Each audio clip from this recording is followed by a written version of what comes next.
Hey guys, tonight we're going to slip quietly into the corn-laced silence of the American Midwest to a place most history books barely whisper about, the lost city of Cahokia.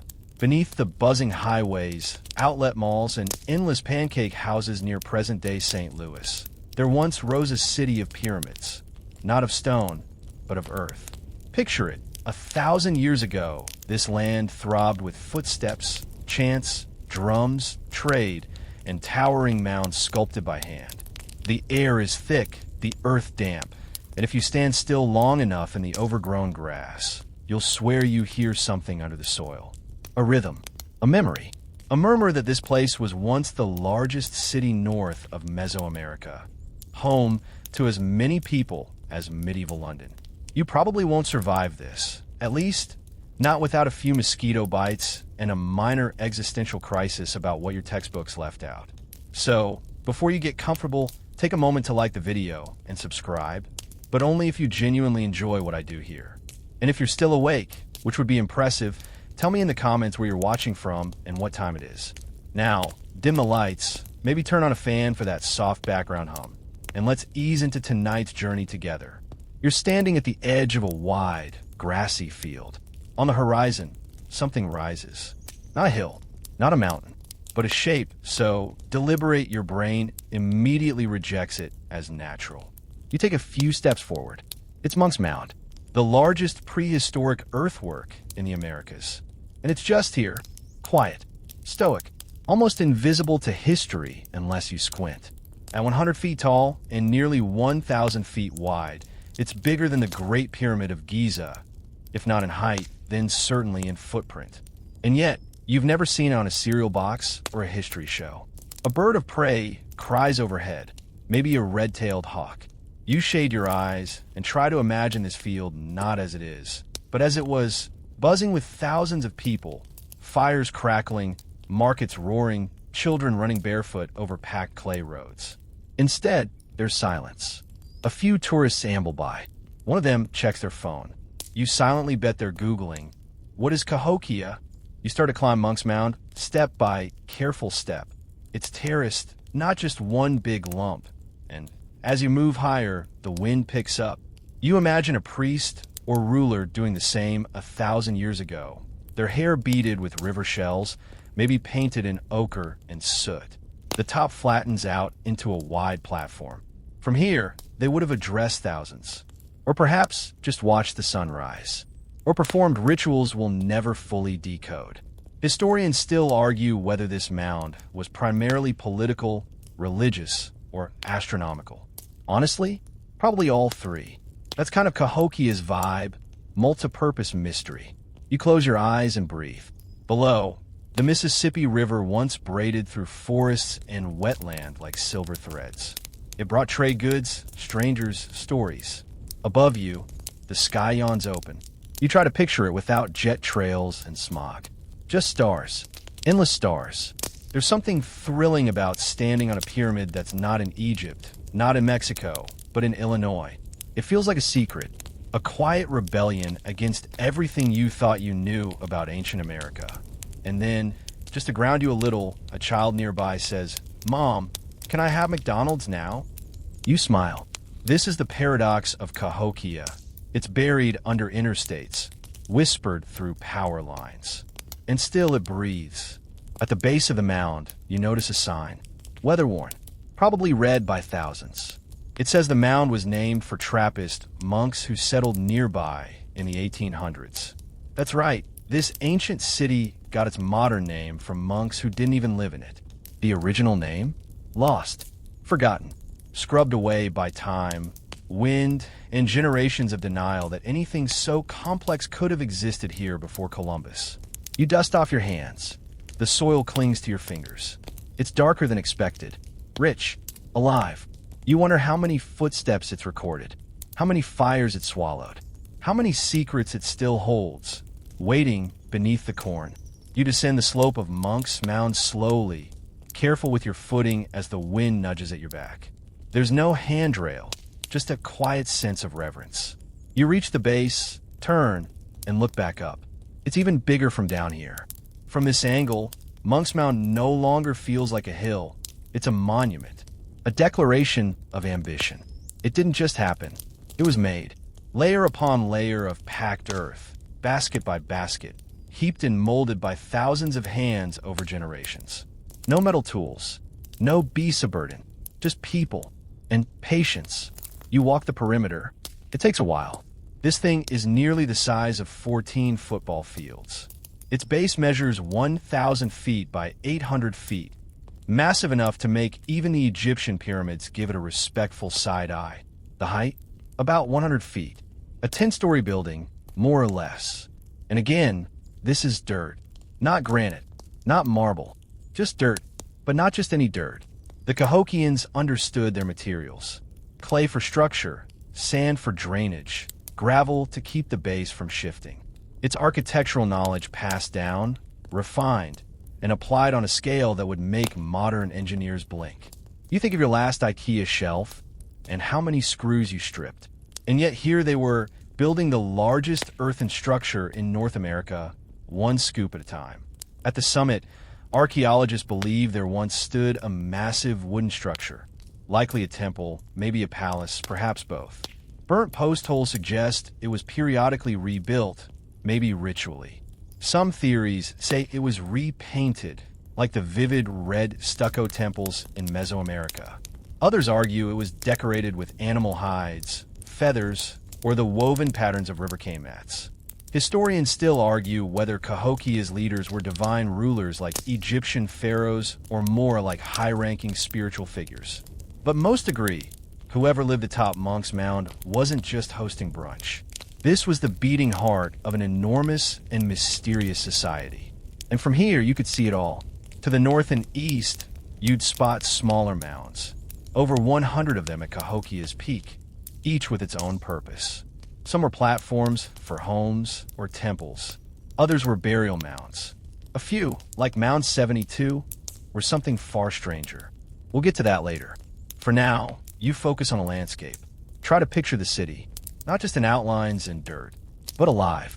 Imagine homes with thatched roofs and wooden frames clustered tightly along the grid-like roads.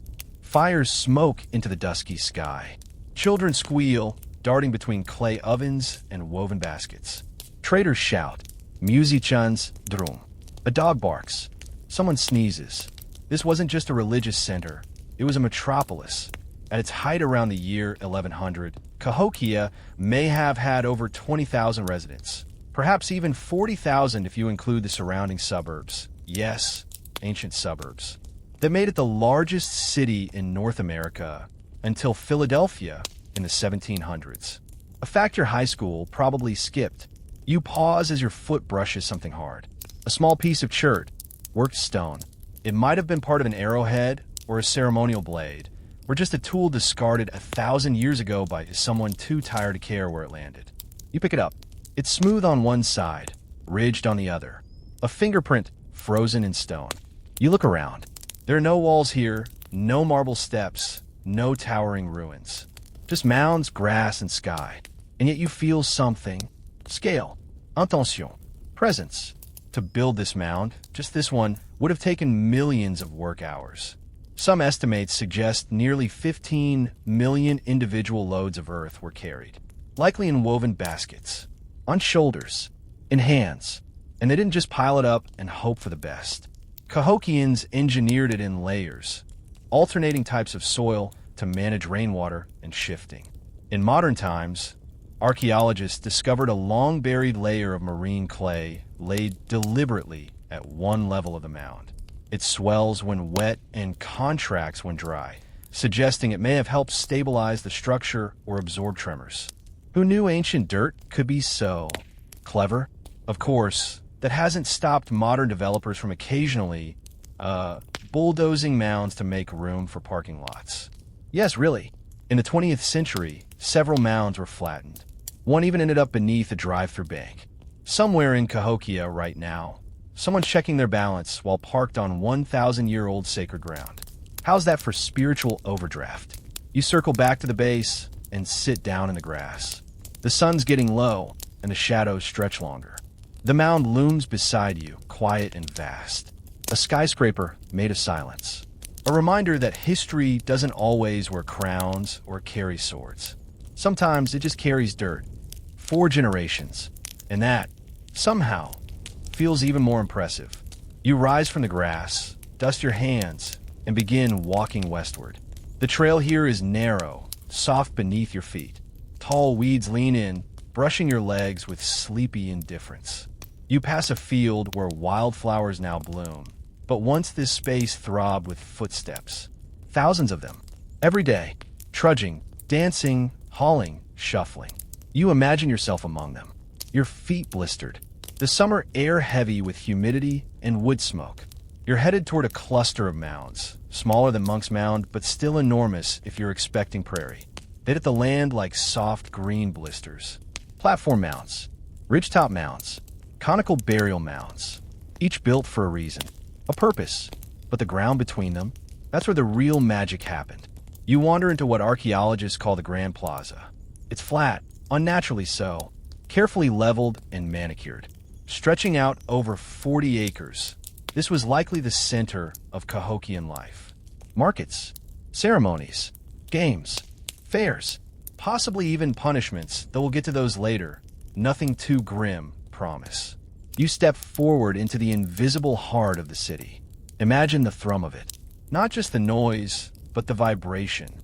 Feet pounding packed earth, drums pulsing like heartbeats, flutes whining, children squealing, 1,000 languages colliding into one shared rhythm. And everyone's barefoot. You look down. So are you. Why? Because Cahokia was more than a city. It was sacred space. And your souls are now touching the same earth where ancient feet once performed ceremonies, danced rituals, and maybe argued about who forgot to grind the maize. Historians still debate whether the Grand Plaza was used more for public life or religious gatherings. Some argue it doubled as a sort of theater for massive rituals, while others say it functioned like a civic center. The truth? Probably a bit of both, as usual. Sacred and ordinary were tangled tightly in Cahokia, like vines sharing a single root. As you walk across the plaza, a soft breeze stirs. You imagine people gathering, arranging offerings in woven bowls. Tobacco, corn, mussel shells from the river, feathers, beads, some items from hundreds of miles away, traded by strangers who spoke strange tongues but knew exactly where Cahokia was. And everyone knew where to go, because Cahokia was planned. The city was laid out along a precise north-south axis, not just by guesswork.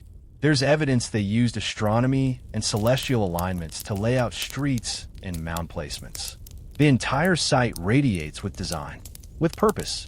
This wasn't a village that grew organically like a vine up a fence. It was sculpted, like a painting done with people and dirt. Your bare feet step over a small depression. Subtle, easy to miss. But here, archaeologists uncovered ceremonial pits. Maybe for cooking, maybe for burial, maybe for offerings. It's hard to know. They found deer bones, broken pots, charred wood, and occasionally a human tooth. You pause. Just one? Yes, just one. A molar, loose and polished with age. Maybe a child's. Maybe someone important. It's one of those little details that archaeologists log, ponder, and shrug over for decades. Was it dropped? Planted? Lost during a ceremony? Historians still argue whether it was accidental or ritual. Either way, it's been waiting underfoot for 1,000 years, hoping someone might wonder about it. Your eyes drift to a nearby mound. Smaller, round. That's a burial mound. You approach slowly, respectfully. These mounds once held elite burials. Leaders, priests, warriors perhaps. Some are buried with offerings. Tools, weapons, figurines, sometimes people. People? Yes, sometimes people. It's not clear if they were willing. Some may have been family, servants, or ritual participants. Others, not so much. But again, nothing graphic tonight. We'll keep the details gentle, like smoke over water. Just know, life and death here were deeply interwoven, and the mounds weren't just monuments. They were stories layered in soil. You touch the grass at the mound's edge. It's soft, breezy. The sky is pinking with sunset, and for a moment, the entire plaza glows. You picture it filled with life again. Cloaks rustling, kids laughing, elders chanting, traders haggling over freshwater pearls. You glance down one last time at your bare feet, covered in dust now. Cahokia dust, sacred dust, and you wonder if it's whispering something to your skin. Something old, something patient. You take a breath, and the plaza exhales with you. You leave the plaza behind, following a quiet path eastward where the grass grows taller, more stubborn. The land here rolls gently, as if trying to keep a secret beneath each curve. The air is cooler too, just barely. Enough to make you shiver, but not enough to blame it on the wind. Something else is stirring here. You approach Mound 72, smaller than Monk's Mound, less imposing, almost modest at first glance. But then you notice the sign. It's not flashy, just a weathered plaque with bold, honest lettering. It reads, "Burial Site. Please tread respectfully." You do, because this mound, this one is different. This is where archaeologists found a story so tangled, so haunting, it still makes scholars sit in quiet conference rooms and just blink. You step closer. The grass here is trimmed neatly.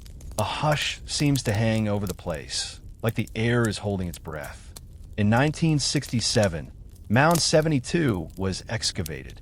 They weren't expecting much. Maybe some pottery, a few tools. What they found instead was a burial unlike any in North America. Under the mound, they discovered a man, likely a ruler or high priest, laid to rest on a bed of over 20,000 shell beads. 20,000, arranged in the shape of a falcon, wings outstretched beneath his body, as if in mid-flight. The falcon, symbol of the sky, of war, of power. You crouch, imagining the meticulous work that went into placing each bead. Every line, every curve, not just an offering, an act of devotion, a send-off into the sky world. But that's not the end of the story, because around this man, archaeologists found over 250 other burials. Most were not so peaceful. Some are individuals buried with grave goods, ornaments, tools, signs of status. Others, though, well, some were young women, perhaps in their teens, buried 2 by 2, laid out neatly, no signs of struggle. It's believed they were sacrificed. Willingly? Unwillingly? No one knows for sure. Historians still argue whether these were acts of ritual devotion, political power plays, or something far darker. No written records. No definitive answers. Just bones. There were also mass graves.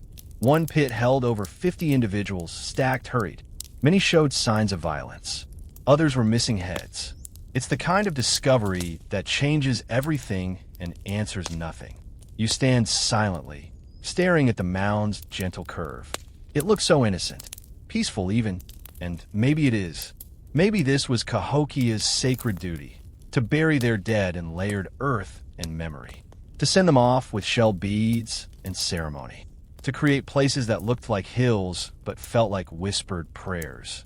Or maybe sometimes it was something else. Power, fear, control. You think of the falcon again, its wings, its gaze, its hunger. Cahokia was a civilization capable of immense beauty and complexity. But like all human societies, it may have contained contradictions. Reverence and violence. Community and hierarchy. Order and chaos, layered like the mound itself. You sit in the grass, letting your fingers brush over a tiny white stone. It might be nothing, or it might be part of someone's story. Something left behind. Something the archaeologists missed. Sometimes, it's the things we don't understand that echo the loudest. You wonder who the Falcon Man was, what his voice sounded like, whether he believed in the sky gods or simply played the part, whether he loved someone, whether he mourned, whether he chose the girls who'd be buried beside him. The sun slips lower. You notice how the light casts long shadows from the mounds across the field. For a brief moment, it looks like the earth is alive again, breathing, stretching, reaching. You stand up and give the mound a final look. Not out of fear or awe, but out of recognition. This is part of us. Not separate, not alien. Just older, more patient, more dirt than bones now. And yet, still here. You walk slowly now, letting the cool of the evening settle over your shoulders like a light shawl. Your legs ache just enough to remind you that you've been traveling through time, through memory, through dirt. Ahead of you lies another strange and beautiful fragment of Cahokia's story, the woodhenge. Yes, really, a woodhenge. No ancient stone circles here. Cahokians worked with what they had. And what they had was wood. Red cedar, to be exact. Sacred, rot-resistant, and deeply symbolic. You arrive at the edge of a wide, grassy circle. From a distance, it looks like someone planted a minimalist art installation in the middle of a soccer field. But this ring of tall wooden posts once meant something huge. Imagine it as it was. Dozens of cedar posts arranged in perfect circles, with a central post aligned to the rising sun during the spring and fall equinoxes. Other posts marked the solstices and possibly lunar events. Cahokia had not one, but 5 wood hinges over time, each built slightly larger than the last. Historians still debate whether these structures were used strictly for astronomical purposes or also held ceremonies, gatherings, or royal rituals. Some suggest they may have marked seasonal festivals, planting and harvest times, or even served as calendars for religious events. Others whisper that sacrifices happen here. Quietly, carefully, you step into the circle and feel a strange stillness settle over you. It's as if time behaves differently inside the ring. Stand in the middle, and the posts seem to arrange the sky itself.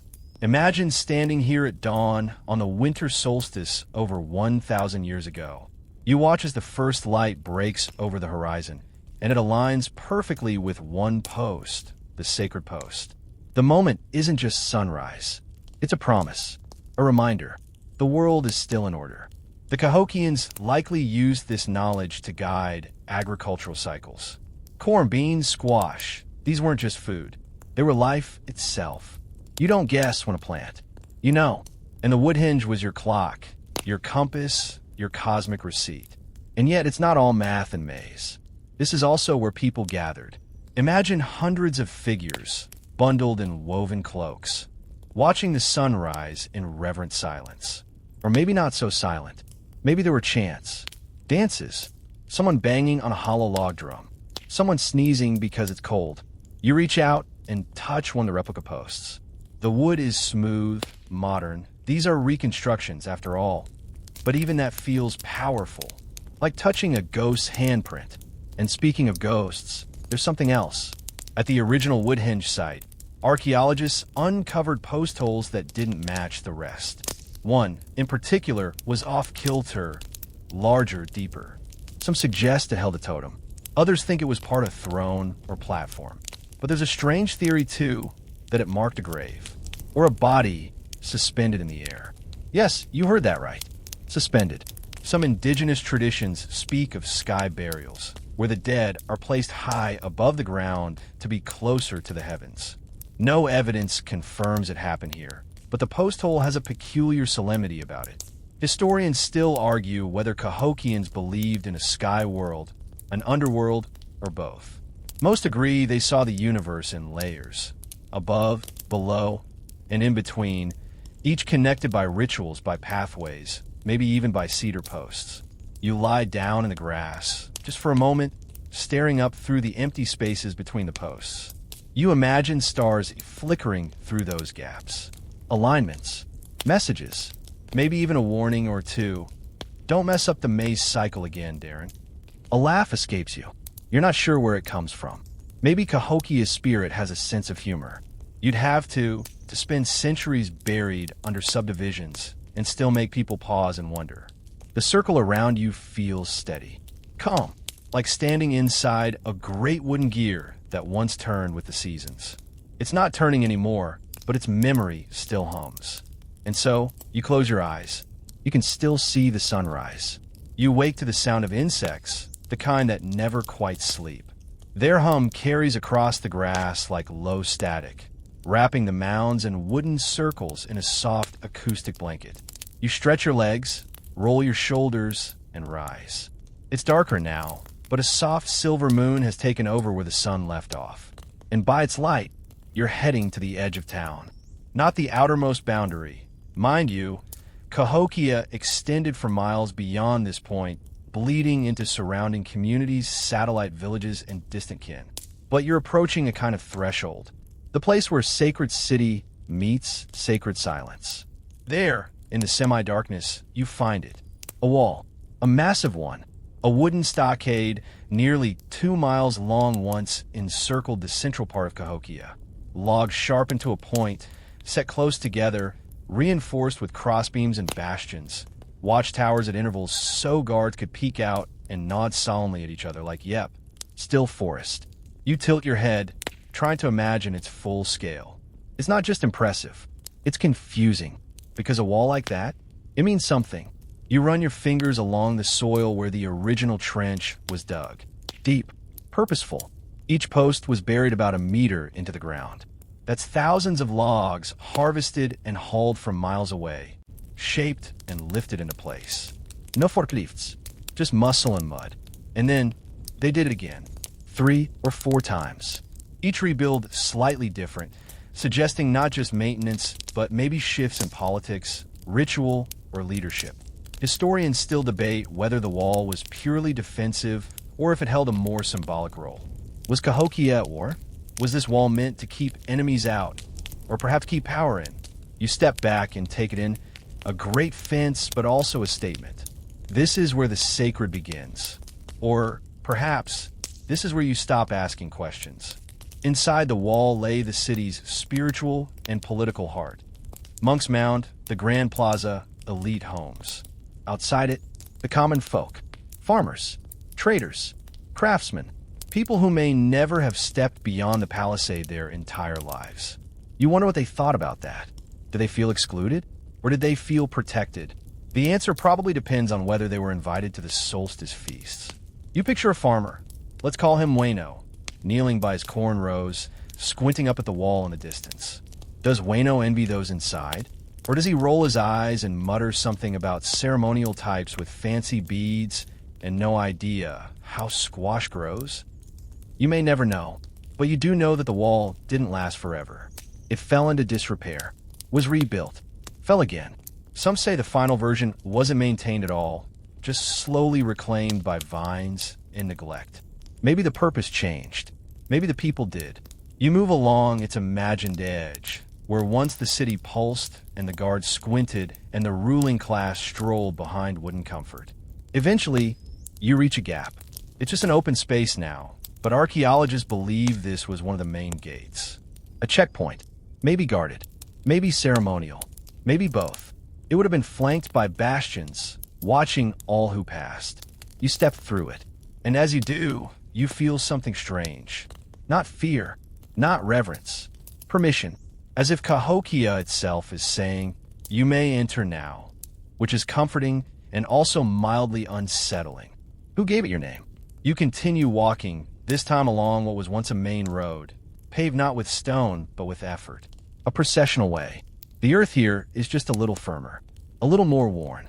You wonder how many feet passed this way, how many pairs of eyes glanced nervously at the wall, or longingly, or not at all. Walls always mean something. To build one is to choose who's inside and who isn't, and to pass through it, like you just did, is to accept the invitation. So congratulations. You're on the inside now. Just don't mess it up. You keep walking, drawn further inward like a moth, circling ever closer to the flame. Except this flame isn't fire, it's dirt. Towering, symmetrical, precisely piled dirt. You're back at Monk's Mound, only this time you're not just looking up at it. You're climbing, slowly, carefully, because it's taller than you remember, at nearly 100 feet high. This is the largest prehistoric earthen structure in the Americas, bigger than any pyramid north of Mexico. And it wasn't made with machines, just baskets. Tens of millions of hand-woven baskets filled with dirt, hauled by workers up narrow ramps, poured with the care of people building something sacred. Each step you take up the mound's reconstructed stairs echoes with the ghosts of 1,000 footsteps. Leaders, priests, envoys from distant tribes. Maybe even a deer or two, if we're being honest. Animals rarely respect architectural boundaries. You pause halfway up, catching your breath. Below you, the Grand Plaza sprawls out like a neatly manicured doormat.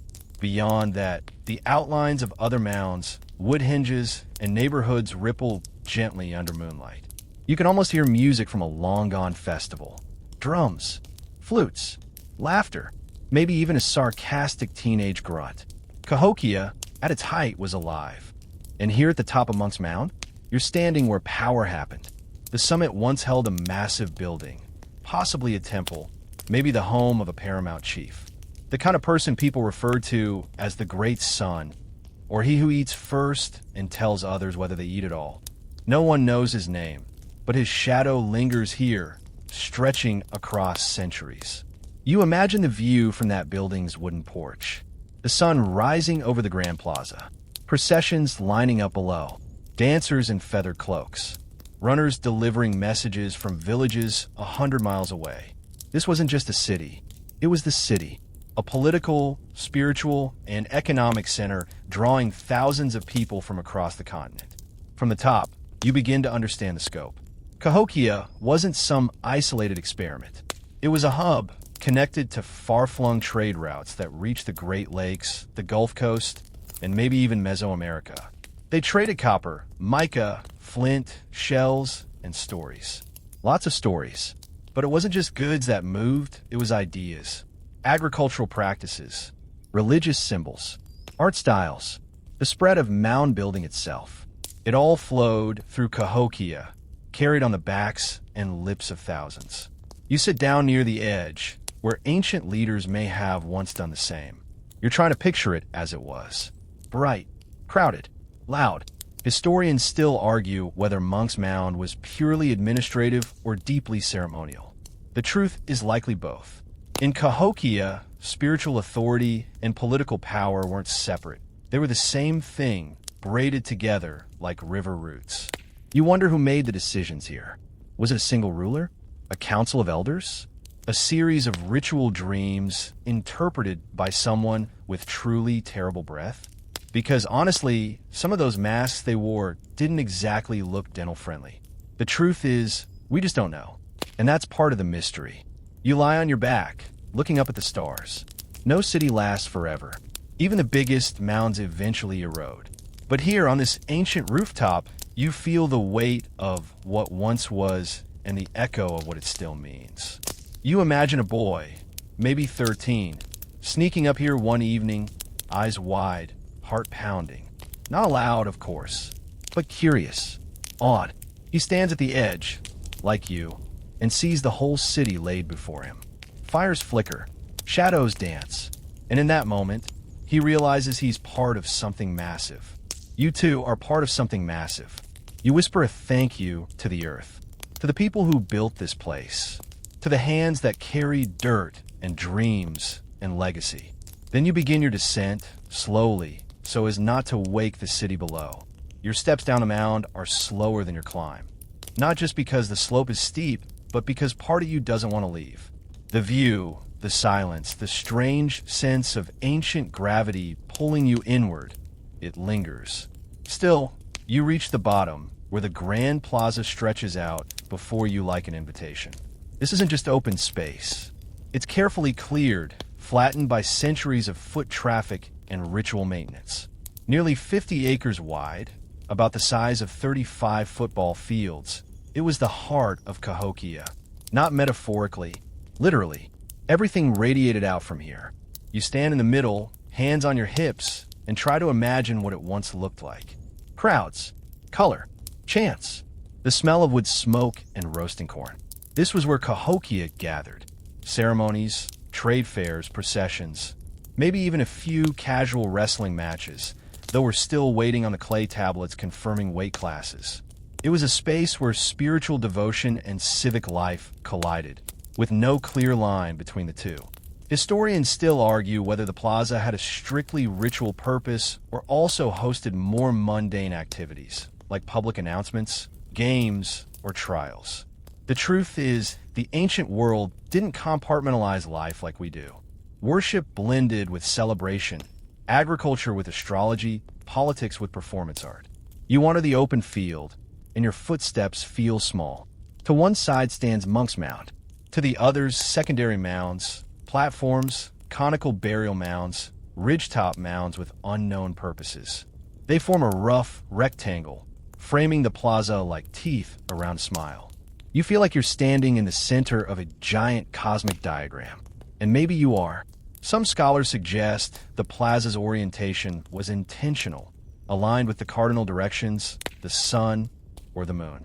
It may have served as a kind of ceremonial theater, where astronomical events and ritual acts lined up perfectly, like choreographing a cosmic dance for the gods. You kneel and touch the ground. The soil here has been sifted, refilled, repacked, layered, evidence of repeated renewal. This wasn't just land, it was legacy. Even today, archaeologists find post holes, traces of wooden buildings, fragments of pottery, beads, and bones, each whispering their own story. And then there's the evidence of feasts. Huge pits filled with food remains, animal bones, corn cobs, broken ceramic bowls. All suggest that Cahokia knew how to throw a party, especially during major events, like solstices or harvest festivals. Picture whole families camped around fires, cooking stews, roasting deer, trading gossip about whose uncle tripped into a sacred fire last year. You stroll past one of the mounds, Mound 34. Nondescript at first glance, but significant. Here, archaeologists uncovered evidence of a copper workshop. Sheets of copper, hammering tools, anvil stones. Yes, copper, which might not sound glamorous, but in the Mississippian world, copper was magic. It gleamed. It was rare. It connected people to distant lands, especially the Great Lakes. And it was transformed into sacred art. Sunbursts, falcons, warriors. Symbols of power. In fact, one small copper artifact found here, a stylized Birdman figure, has sparked enormous debate. Was he a god? A warrior? A myth?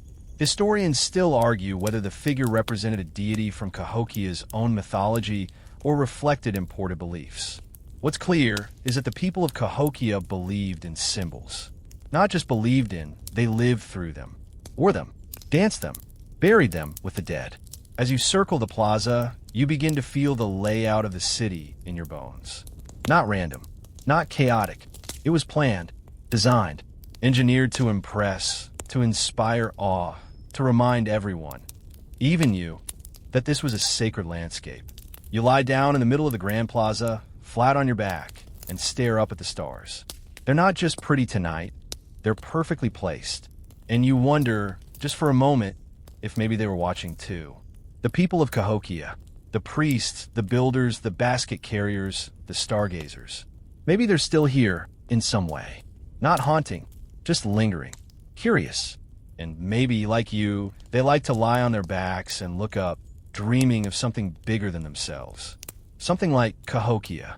The stars are still above you, but now your gaze drifts down to the ground beneath your fingertips. Not just dirt, but history compacted, pressed by centuries of bare feet and ritual steps. You rise slowly, brushing yourself off, and make your way towards something different. It looks like a simple circle of posts now, marked by replicas. But what you're seeing is one of Cahokia's strangest and most brilliant structures, the wood henge. Yes, like that henge. Stonehenge has its stones. Cahokia had its wood. You step into the ring, and at first it feels like you've wandered into a minimalist art installation.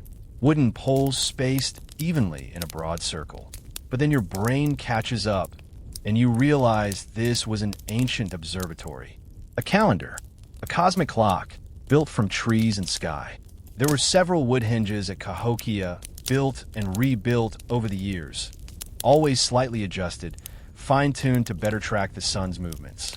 The largest had 72 posts and measured nearly 400 feet across. That's bigger than an Olympic-sized stadium. You feel small again, which is starting to become a theme here. And each post had purpose. From the central post, the builders could track the solstices and equinoxes, those hinge points of the year when the sun rises or sets at a precise angle. It wasn't just science. It was sacred. These alignments told people when to plant corn, when to hold ceremonies, when to prepare for change. Imagine it, dawn on the spring equinox. A crowd gathers. The air is cool, and everyone's watching that central post. Silence. Breath held. And then, as if on cue, the sun peaks up exactly between two marker poles. Boom! Cosmic perfection. The gods are pleased. Let the festivities begin. Historians still argue whether Woodhenge was used solely for solar tracking or if it doubled as a ceremonial stage. Maybe both. A calendar and a theater, where time and belief merged under one sky. And think about what that required. Precision. Repeated observation. People lying on their backs in fields, year after year just watching the sun. Mapping its path. Arguing over whether that one post is a degree too far to the left. It's easy to forget that ancient doesn't mean unsophisticated. You walk the circle, trying to feel what the original builders felt. Reverence, maybe. Excitement. A little sunburn. One theory suggests that Woodhenge also marked social rank.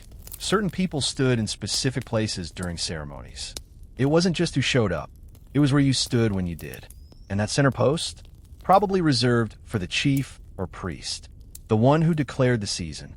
The one whose voice could echo across the plaza and shift the rhythm of an entire city. You touch one of the replica poles.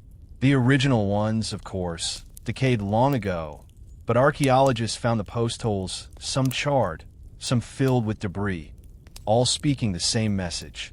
We were here. We watched the sky. We understood. You smile, realizing that in a weird way, Cahokia built a machine. Not with gears or wires, but with trees and timing. A solar machine, powered by the heavens. And then you picture someone messing it up.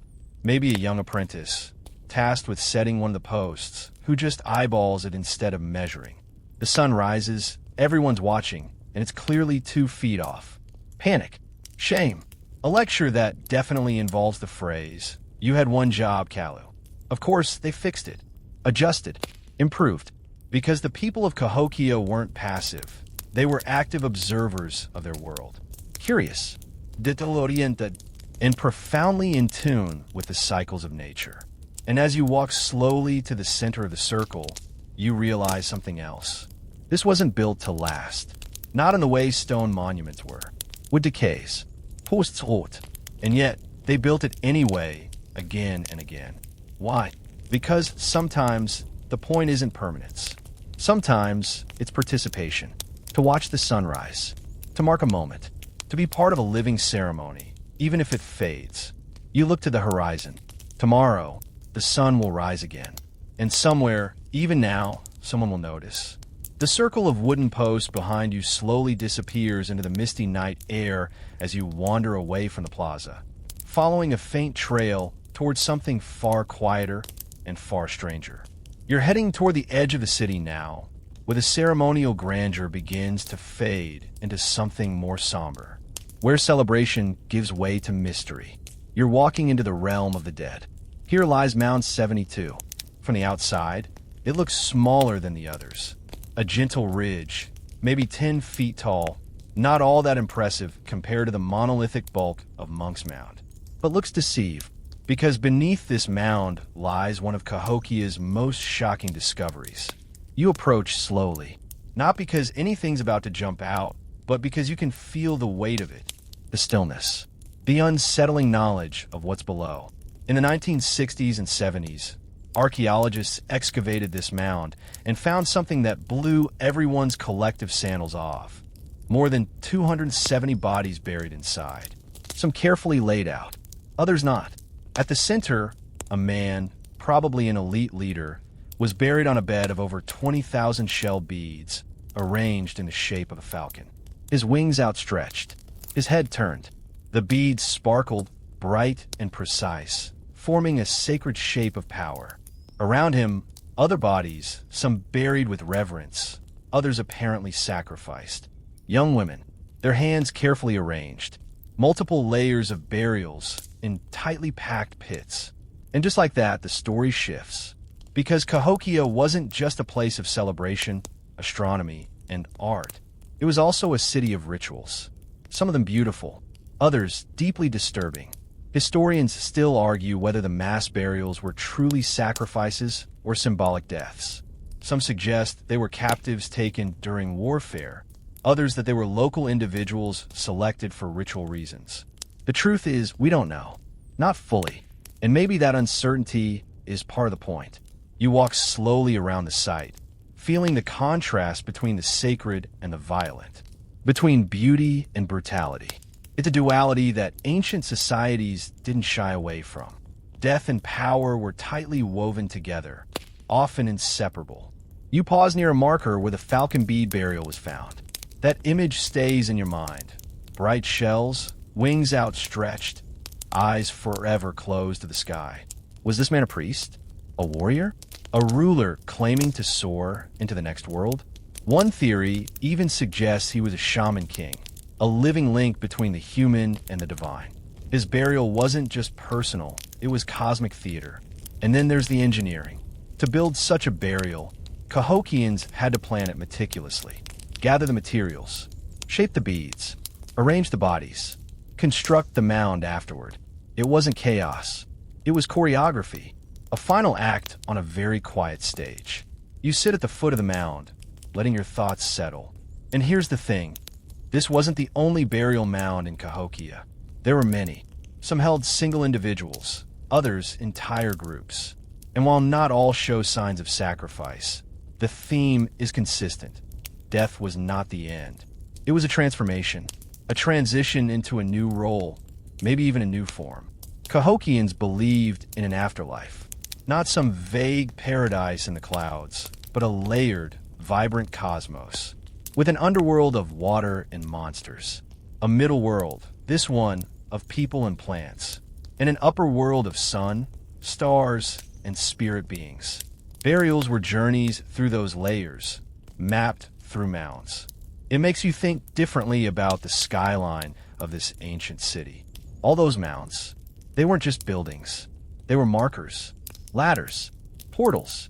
Even death here was architecture. And so you sit a little longer, listening, not to ghosts, but to silence, to the quiet language of bones and shells and earth shaped by hands long gone. You wonder what your own legacy would look like if it were mapped in beads and buried beneath a mound. Probably a lot more coffee cups and far fewer shell falcons. But still, you get up, brushing dew from your legs, and take one last look at Mound 72. The city sleeps on, and underneath it all, the dead are still dreaming. You leave the quiet sorrow of Mound 72 behind, its weight lingering like mist on your skin. But the path ahead wins not just through dirt and grass, but through time, into something a little livelier, if no less strange. Because now, you're entering the neighborhoods. Yes, Cahokia wasn't all towering mounds and solemn ceremonies. It was a city, a living, breathing, oddly smoky city. People ate breakfast here. They argued over fence lines. Someone, somewhere, definitely stole someone else's woven basket and pretended they didn't. You walk through the invisible footprint of a once bustling community. Today, it's grassy fields dotted with interpretive signs and ghostly grid lines. But once, these were full-blown suburbs, long rows of homes made from wattle and daub. That's woven branches packed with mud for the uninitiated. Imagine living inside a loaf of warm, slightly damp bread. Each house was rectangular, usually about 12 to 15 feet across, with a central hearth, storage pits, and low sleeping benches along the walls. You'd enter through a single door, usually on the south side. A design choice scholars still debate. Was it for warmth? Ritual? Feng shui? Who knows? The smell of smoke would have filled the air constantly. Fires for cooking, for warmth, maybe even for keeping mosquitoes at bay. You try to imagine a Cahokian mom scolding her kids for tracking mud inside, or whatever the Mississippian equivalent of take off your shoes was, and you wouldn't have been alone. Scholars estimate that at Cahokia's peak, there may have been 10,000 to 20,000 people living here, with another 20,000 in the surrounding countryside. That's larger than London at the time. Let that sink in. Medieval London, outpopulated by a city built from earth and trees. Everywhere you walk, you find evidence of daily life. Fragments of pottery, bits of charcoal, occasional tools. Broken arrowheads, charred corn cobs. These aren't museum pieces. They're leftovers. The past version of a takeout container. Historians still argue whether Cahokia's residents lived in tight nuclear families or larger, extended households. Clues suggest both. Some compounds had multiple homes and shared courtyards, hinting at community living, not just family, but maybe craft groups, apprenticeships, or religious clusters. You duck under an invisible lintel and enter one of these homes in your mind. The fire flickers. There's a smell of stewed beans and ash. A child leans against their mother's side. Someone in the corner is sharpening a bone awl. Outside, chickens squawk. Wait, no, wrong continent. Turkeys. Definitely turkeys. You smirk. Even the imagined Cahokian suburbs have their ambient poultry noises. And here's the thing. You realize this city wasn't just built for ceremony. It was built for people. For families. For boredom. For laughter. For bad days and market days and days when someone burnt the corn and pretended they didn't. It feels real now. You pass a reconstructed wall trench. A foundation where wooden posts once sat, anchored into deep, neat slots. This construction method allowed for faster building and sturdier walls, perfect for a city growing as fast as Cahokia did. And the layout? It wasn't random. Homes were grouped in patterns, sometimes facing open courtyards, sometimes aligned with the cardinal directions. The whole city had rhythm. Some homes had special structures nearby, granaries, smokehouses, even sweat lodges, places for purification rituals, and probably a lot of gossip. Did you hear what happened at the solstice? She fell into the fire pit. Again, everywhere you look, there's order. Not chaos, not wilderness. City planning, neighborhoods, lanes, community centers. You sit for a moment where someone once sat hundreds of years ago. You can almost hear it. Laughter, babies crying, the soft thud of corn being ground by hand. A city in motion, a city alive. And that's what gets you. Because we often imagine ancient people as other, as shadowy figures in a time too far removed to matter. But Cahokia reminds you they weren't. They had homes.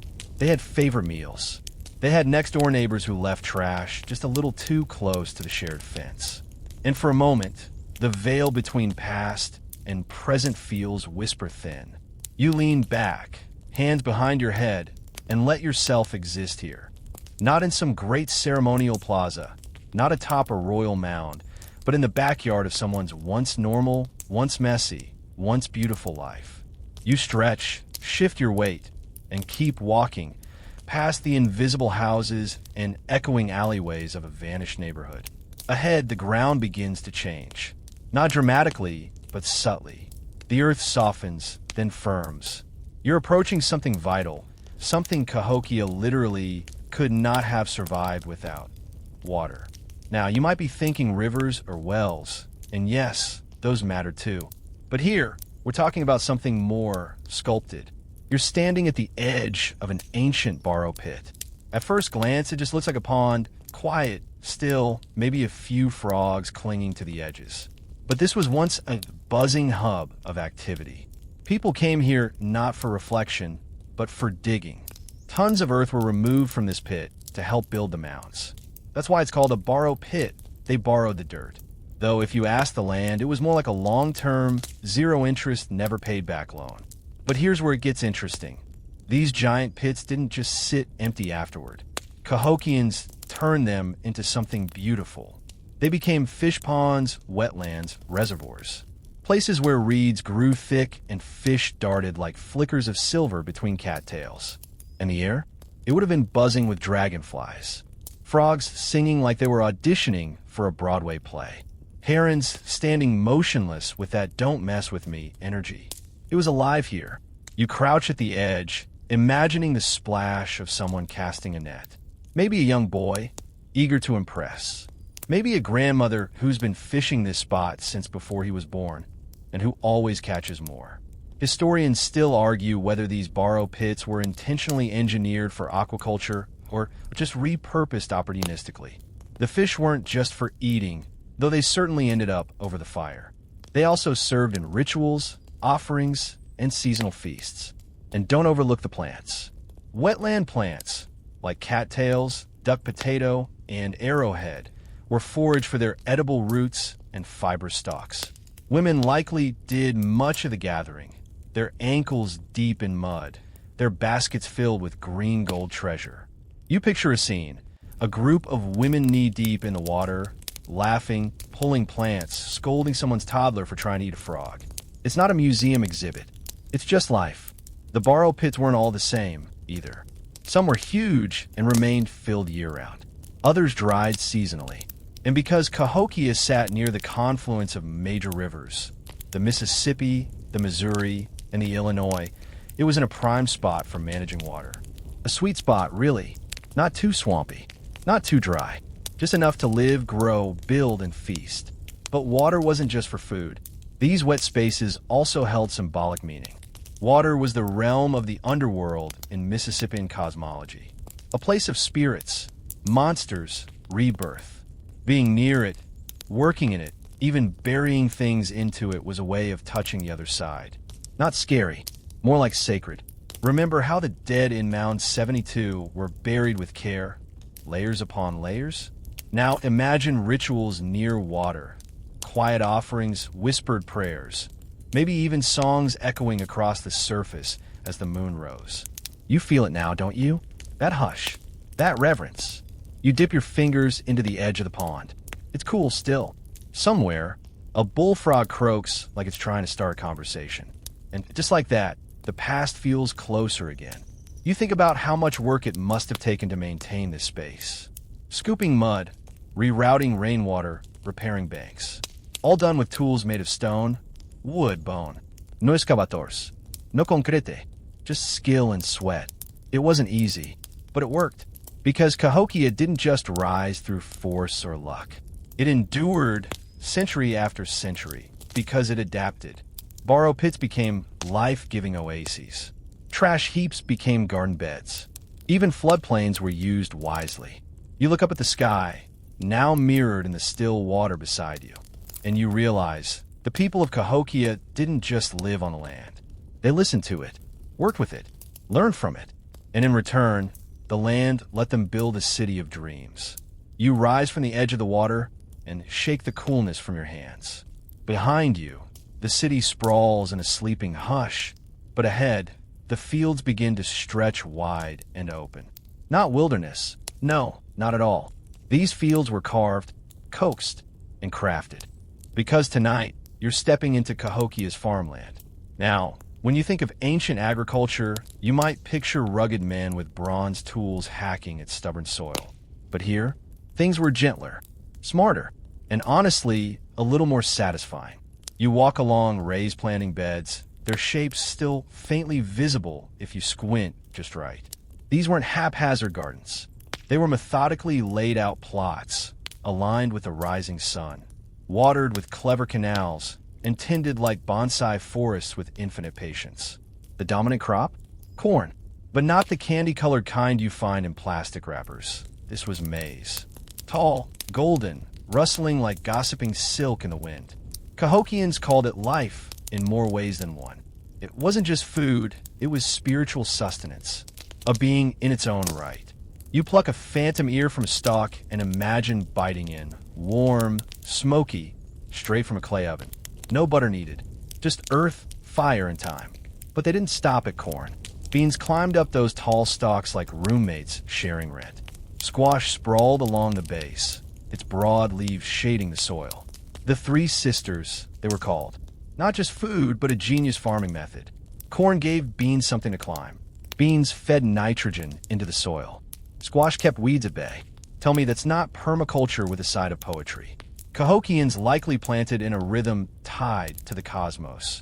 Solar and lunar cycles guiding when to dig, sow, harvest. And it wasn't just women or men working the fields. It was communities. Grandparents, kids, cousins. All hands in the dirt. All eyes on the sky. Historians still argue whether Cahokians used long fallow cycles, letting fields rest for years, or intensive rotation with fertilization from ash, charcoal, and fish remains. Some think they even used human waste and compost. Don't wrinkle your nose. It's gross, sure, but it worked. And speaking of waste, Cahokians had it under control. They composted, They mulched. They didn't just live on the land. They returned to it. In a weirdly beautiful way, every bite of food was a full circle moment. You pass a storage pit, now just a shallow depression in the grass. But once it was packed with dried maize, smoked meat, nuts, berries, and seeds. The city had food security centuries before that phrase was invented. These granaries kept thousands fed through long winters, floods, and political unrest. No supermarkets, just good planning and a whole lot of woven baskets. You imagine a harvest scene. Bright sun, rows of people moving like dancers between rows of corn, laughter, the rhythmic thunk of wooden hoes and soil. Children gathering fallen ears. Old songs hum low, maybe even a sneaky snack while nobody's looking. And then the feasting. Because, oh yes, Cahokia knew how to party. You can almost smell it. Roasted squash, spicy stews, grilled fish, maybe a fermented beverage or two. Archaeologists have found residue in ancient vessels hinting at drinks made from berries, honey, and persimmons. Cahokia might not have had wine, but it had something that made people feel warm and giggly after sundown. And it wasn't just food for survival. It was food for diplomacy. Tributes arrived from distant villages, corn, game, river mussels. Hosting meant feeding hundreds, even thousands. And if your stew was bland, well, you probably didn't get invited to the next solstice ceremony. As you walk through these open fields, you realize they were never wild. They were curated, loved, maintained, and the people who did that work, they were skilled, observant. Every bump in the soil, every curl of a leaf, every flicker of a bird overhead meant something. Rain coming, pests near, time to plant, time to pause. You squat beside a ghostly patch of beans. Run your fingers through the soil. It's still rich, still soft, still whispering secrets to those who know how to listen. You smile, because even though the corn is gone, the memory of cultivation remains. And in the hush of night, with the stars just beginning to show, you feel it. This city didn't rise through conquest or gold. It rose through care. You linger in the whispering fields, the imaginary corn swaying softly behind you, like a standing ovation for nature's genius. But now your feet draw you eastward, where the rhythm of life once beat louder and faster, toward the sounds of tools striking wood, smoke rising from earth kills, and voices raised not in prayer, but in production. Welcome to Cahokia's working districts. Yes, even a spiritual city needed workshops. And these? They buzzed with creativity and calluses. You wander through what was once an industrial zone, if such a thing can exist without smokestacks or traffic jams. This is where hands molded the bones of daily life. Stone, shell, wood, clay, copper. If something was carved, fired, or shaped in Cahokia, it probably began here. You imagine the scene. Men hunched over stone blocks, flaking sharp blades from chert nodules. Women rolling thick coils of clay to shape pots, their fingers so practiced they don't even glance down. Children gathering firewood, chasing each other between drying racks. It's messy, loud, beautiful. One of the biggest stars of the Cahokian artisan scene? Shell. You find a mental image of a workshop piled with river shells, freshly pulled from the Mississippi or traded up from the Gulf Coast. These weren't for necklaces alone, though Cahokia's bling game was strong. Artisans carved intricate gorgets, those decorative discs you'd wear your throat, etched with birds, dancers, mythical beasts. Some depict a figure known as the Birdman, part falcon, part warrior, full mystery. Historians still argue whether Birdman was a god, a ruler, or just an extremely extra local hero. But he appears everywhere, from grave goods to temple art, and always with flair. Think of him as Cahokia's answer to a rock's star/demigod. And then there's copper. Soft, reddish, surprisingly malleable. It didn't exist naturally around Cahokia, so it had to be traded from far off, Michigan's Upper Peninsula, most likely.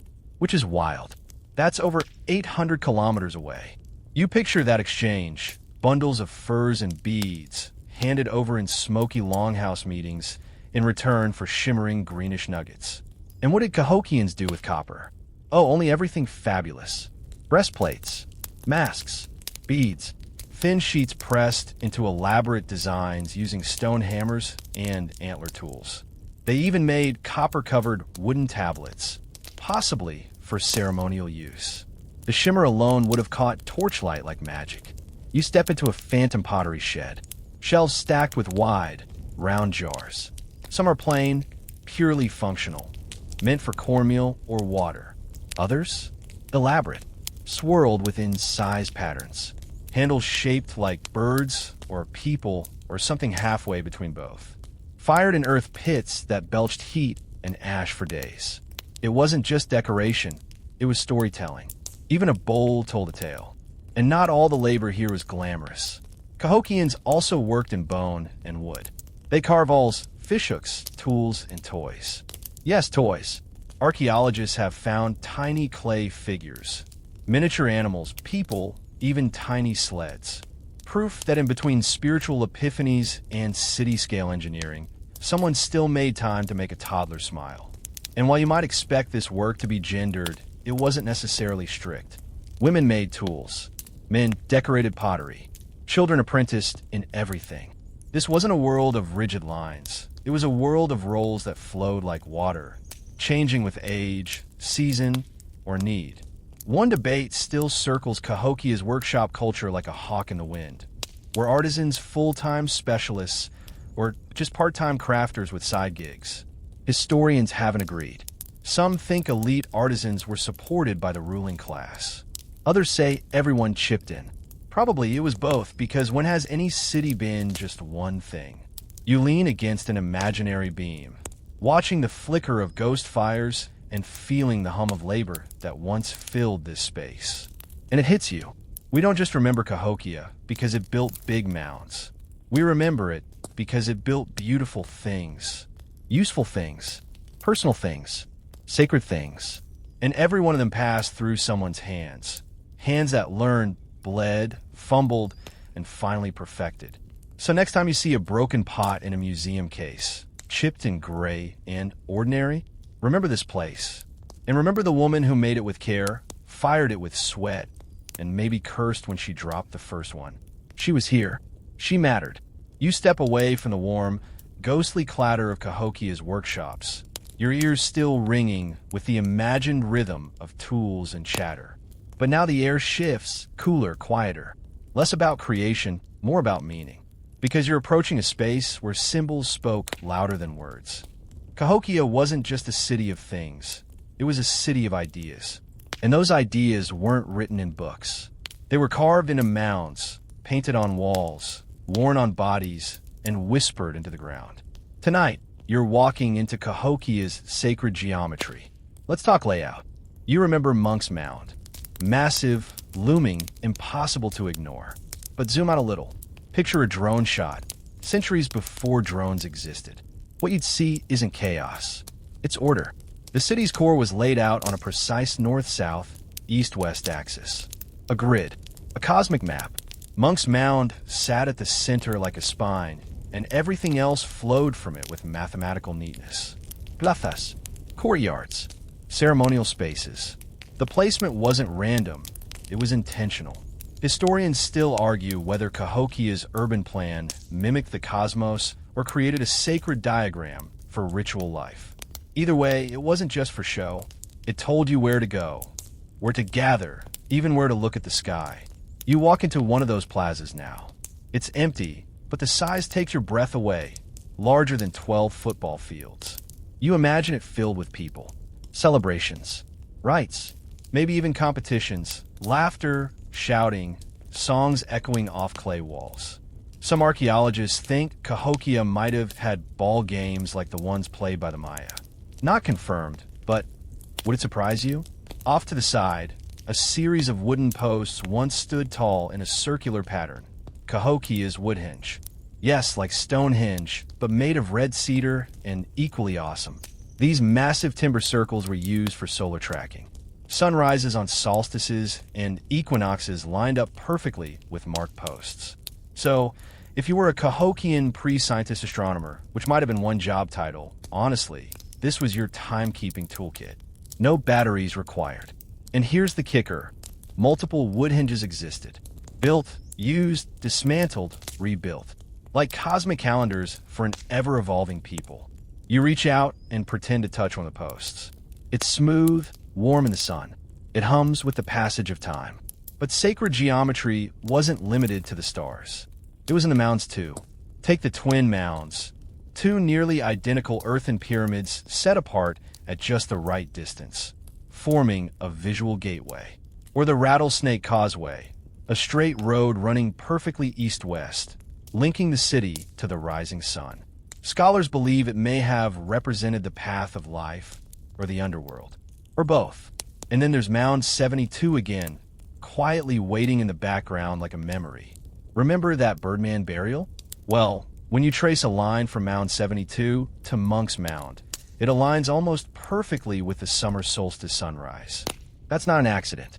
That's astronomy, spirituality, and civic design rolled into one. You start to realize Cahokia wasn't just built to function. It was built to feel awe, to feel connection, to remind everyone, rich or poor, elite or ordinary, that they were living inside a sacred story. One written not in text, but in soil and sky. You tilt your head back and stare at the stars. You wonder if they looked different back then. Brighter, maybe closer. Did a Cahokian child ever sneak out at night just to lie in this same spot? Eyes wide, heart full? Probably.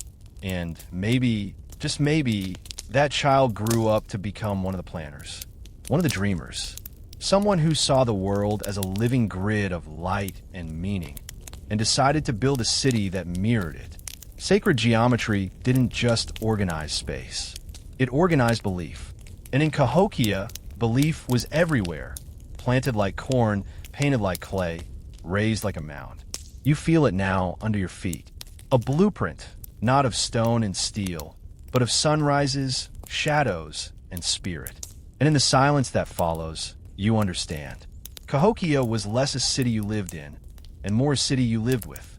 The plaza fades behind you, its ghost geometry lingering in your thoughts, like a puzzle you almost solved in a dream.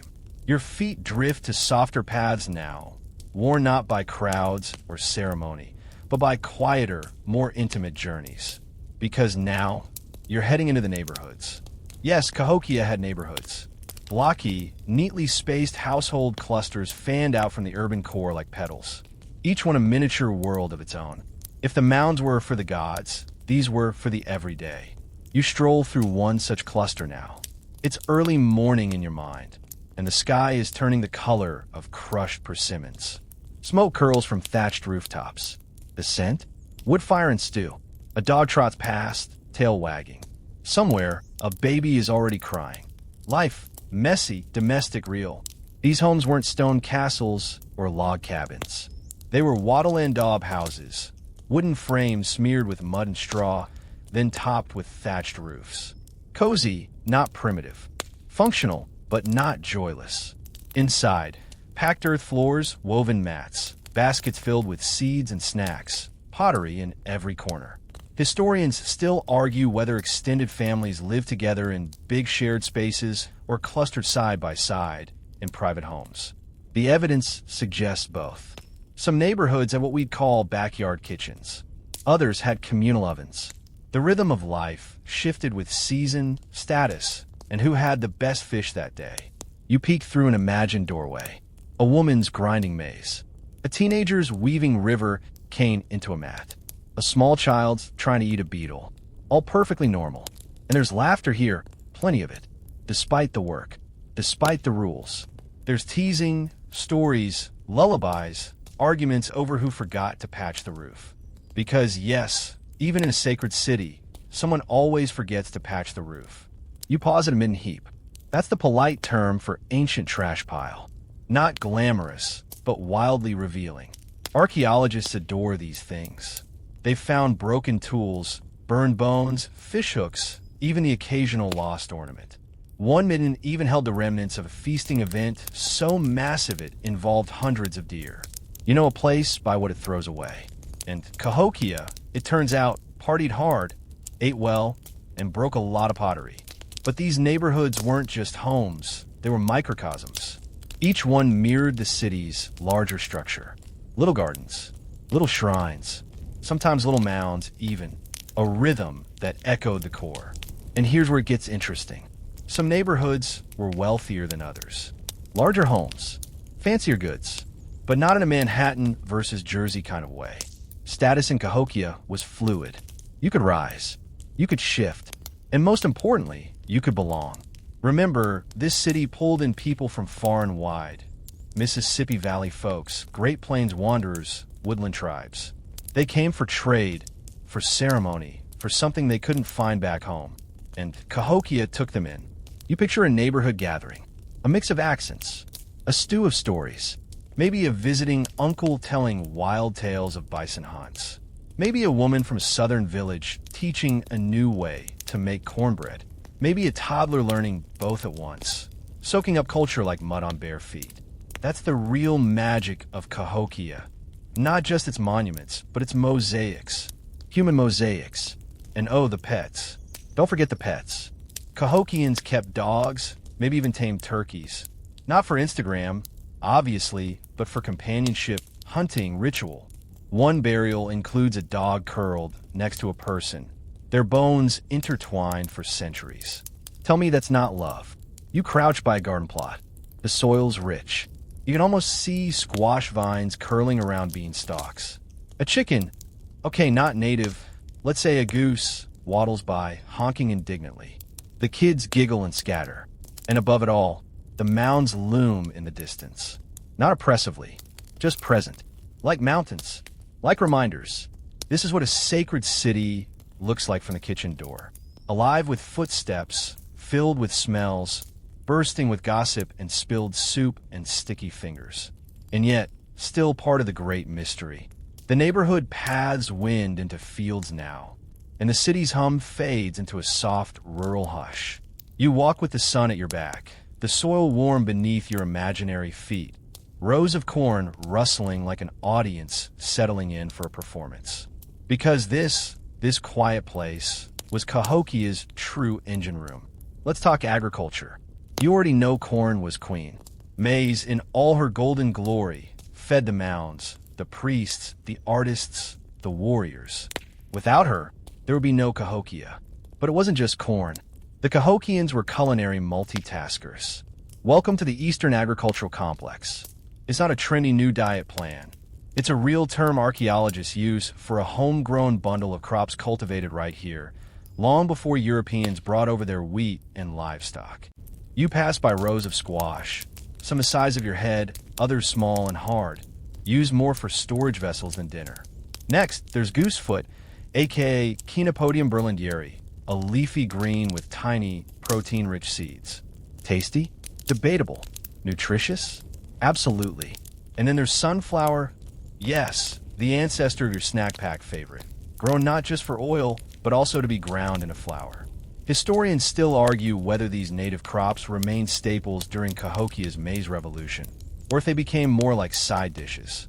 Either way, they kept showing up, stubbornly nutritious, like the ancestors they honored. And the farming? Surprisingly advanced. You stoop to examine the rows. No mechanical plows here, just digging sticks and muscle. But look closer. The planting is strategic. Corn stalks act like trellises for beans, which climb up and fix nitrogen into the soil. Meanwhile, squash sprawls along the base, keeping weeds at bay and soil moist. This Three Sisters technique wasn't just poetic, it was genius. It's agroecology 1,000 years ahead of Whole Foods. You pause near a field edge where a group of women harvest by hand, their laughter floating over the stalks.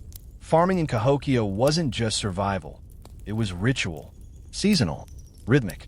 The planting and harvesting were tied to ceremonies, festivals, and maybe even astrology. Remember those woodhenge circles? Yeah, they probably helped time agricultural cycles too. Food was social glue. You imagine a great harvest feast. Roasted venison, bowls of stewed squash, grilled fish wrapped in cattail leaves. Maybe a little fermented beverage made from persimmons or berries. Nothing says thanks, Earth Mother, like a slightly tipsy spiritual dance under the stars. And let's not forget the storage. Corn needs to be kept dry, and Cahokians weren't amateurs. They built granaries, raised storage pits, sometimes lined with clay or bark, designed to keep pests out and goodness in. Some households had their own, others stored in communal facilities, especially during times of surplus. Which raises an interesting point. How did Cahokia handle food distribution? Was it taxed, traded, gifted, controlled by elites? Historians still argue. Some see a command economy, others a decentralized barter system. The truth's probably somewhere in the middle, like a well-balanced stew. You step past a fallow plot, soil resting before the next planting. Beyond, you glimpse floodplain fields. Cahokia was smart about geography. They farmed the bottomlands, those rich, silted tracts that flooded gently every year, leaving behind nature's fertilizer. Risky, yes, but the rewards? Immense. And if the river got too unruly, well, let's just say that becomes a problem later. But for now, the system works. It thrives. Here's a quirky tidbit. Some pollen samples from Cahokia show traces of tobacco. That's right, tobacco was cultivated, maybe even ceremonially smoked. Think of it like ancient incense with side effects. Smoking rituals were part of many native traditions, used in offerings, prayer, and celebration. So, in the Cahokian calendar, you might have something like spring, plant corn; summer, build mounds; fall, harvest food; winter, tell stories and puff sacred smoke onto the stars. Not a bad rhythm, honestly.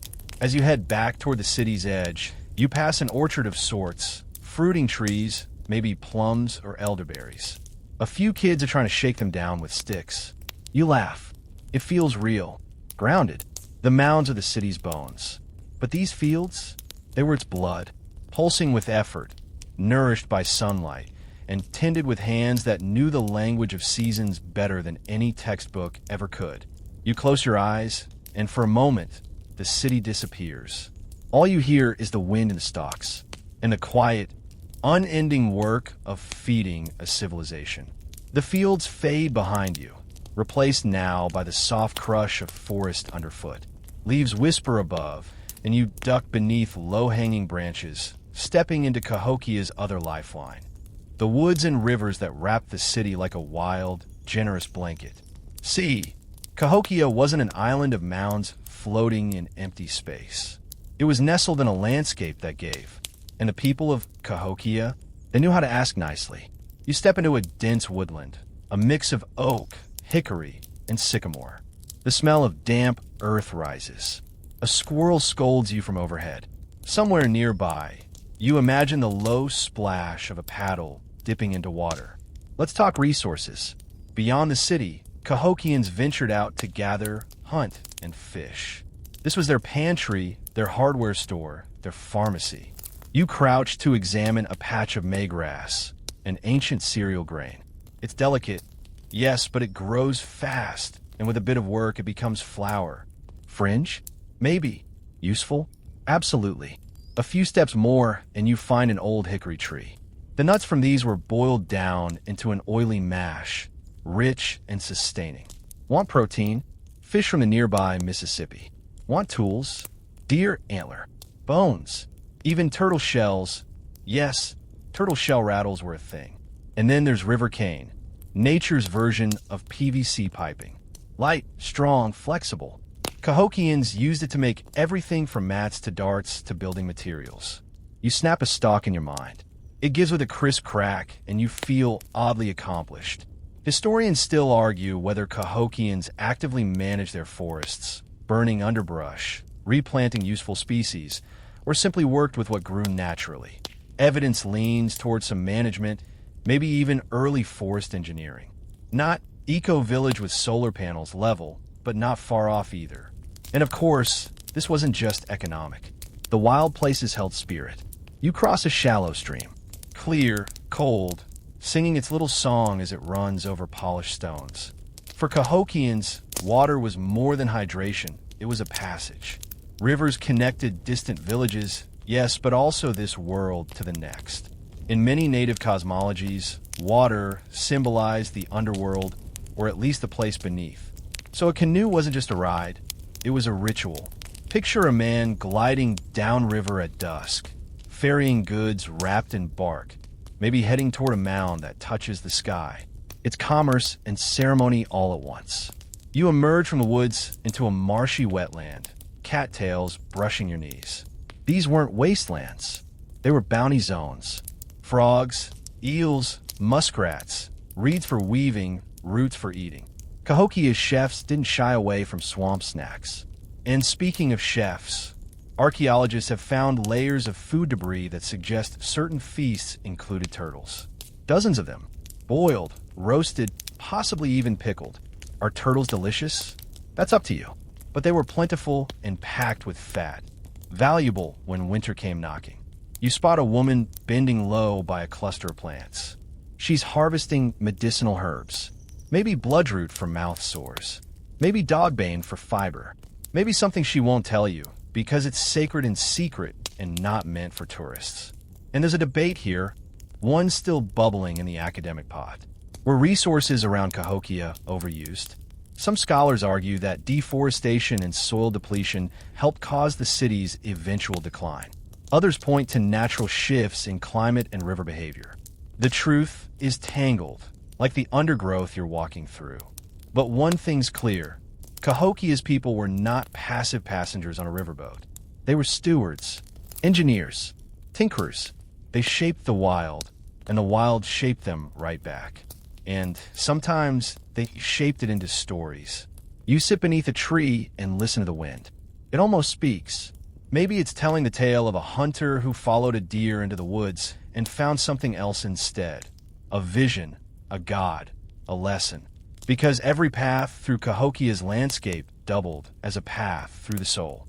You inhale the scent of damp moss, crushed leaves, river clay.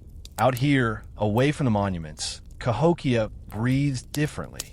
Slower, deeper, but no less alive. The city didn't end at its walls. It spilled outward into root and reed, wing and water. And every time a hand gathered a berry or a foot crossed a stream, the sacred rhythm continued. You step from the whispering woods and wetlands back toward the heartbeat of the city. But tonight, you're not here for markets or mounds. You're here for the stars. Night is falling over Cahokia, not metaphorically, literally. The last streaks of sunlight dip beneath the treetops, and the sky begins to bloom with stars, one by one, like fireflies waking up. Because Cahokia, dear dreamer, was more than bricks and bones. It was a calendar written in shadow, a temple aligned with time, a city that watched the heavens. You find yourself drawn toward that strange wooden circle again, the one you visited before, out west of Mounds.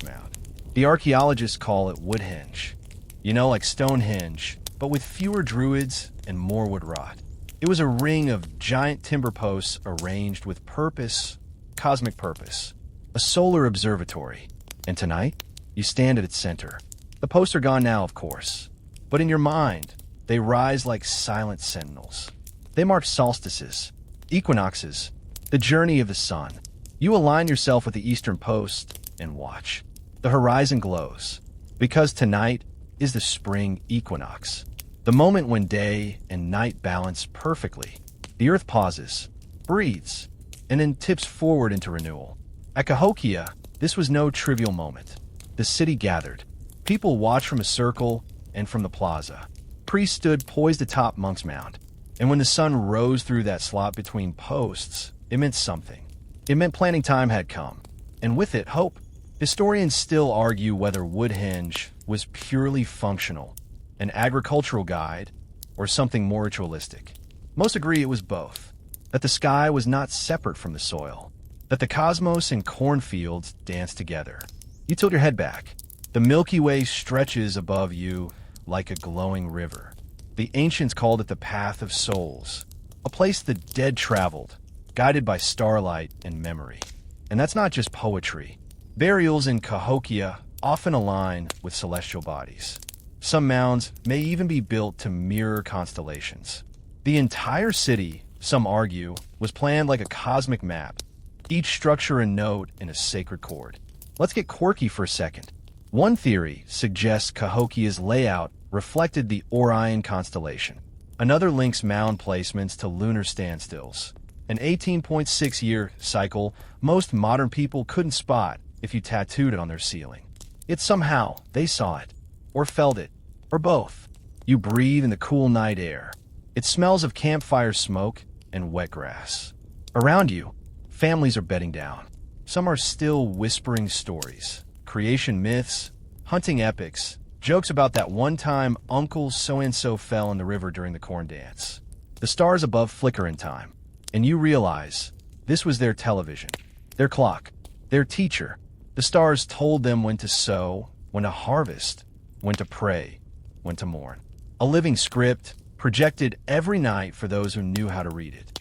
You wander a bit more, past a low mound shaped like a crescent moon, past a ditch that glows faintly under starlight. Every path here seems to point somewhere, to a horizon, a season, a celestial event. Nothing random, nothing wasted. And there's that familiar scholarly tension again. Did Cahokians build this city for the stars? Or did they just align with what was already sacred in the sky? Either way, you feel it. That ancient awareness. You're small, but not insignificant. Because here's the truth Cahokia whispers at midnight. You're not just living on Earth. You're living with it. And above it, the stars aren't far-off specks. They're guides, markers, old friends. You close your eyes and let the cool breeze touch your face. Maybe you're lying in a circle of logs. Maybe on a Mounds grassy slope. Maybe just curled up in the plaza, listening to someone pluck a tune on a flute made from bird bone. But wherever you are held. By sky, by time, by something deeper than sleep. Dawn glows on the horizon like the warm edge of a dream.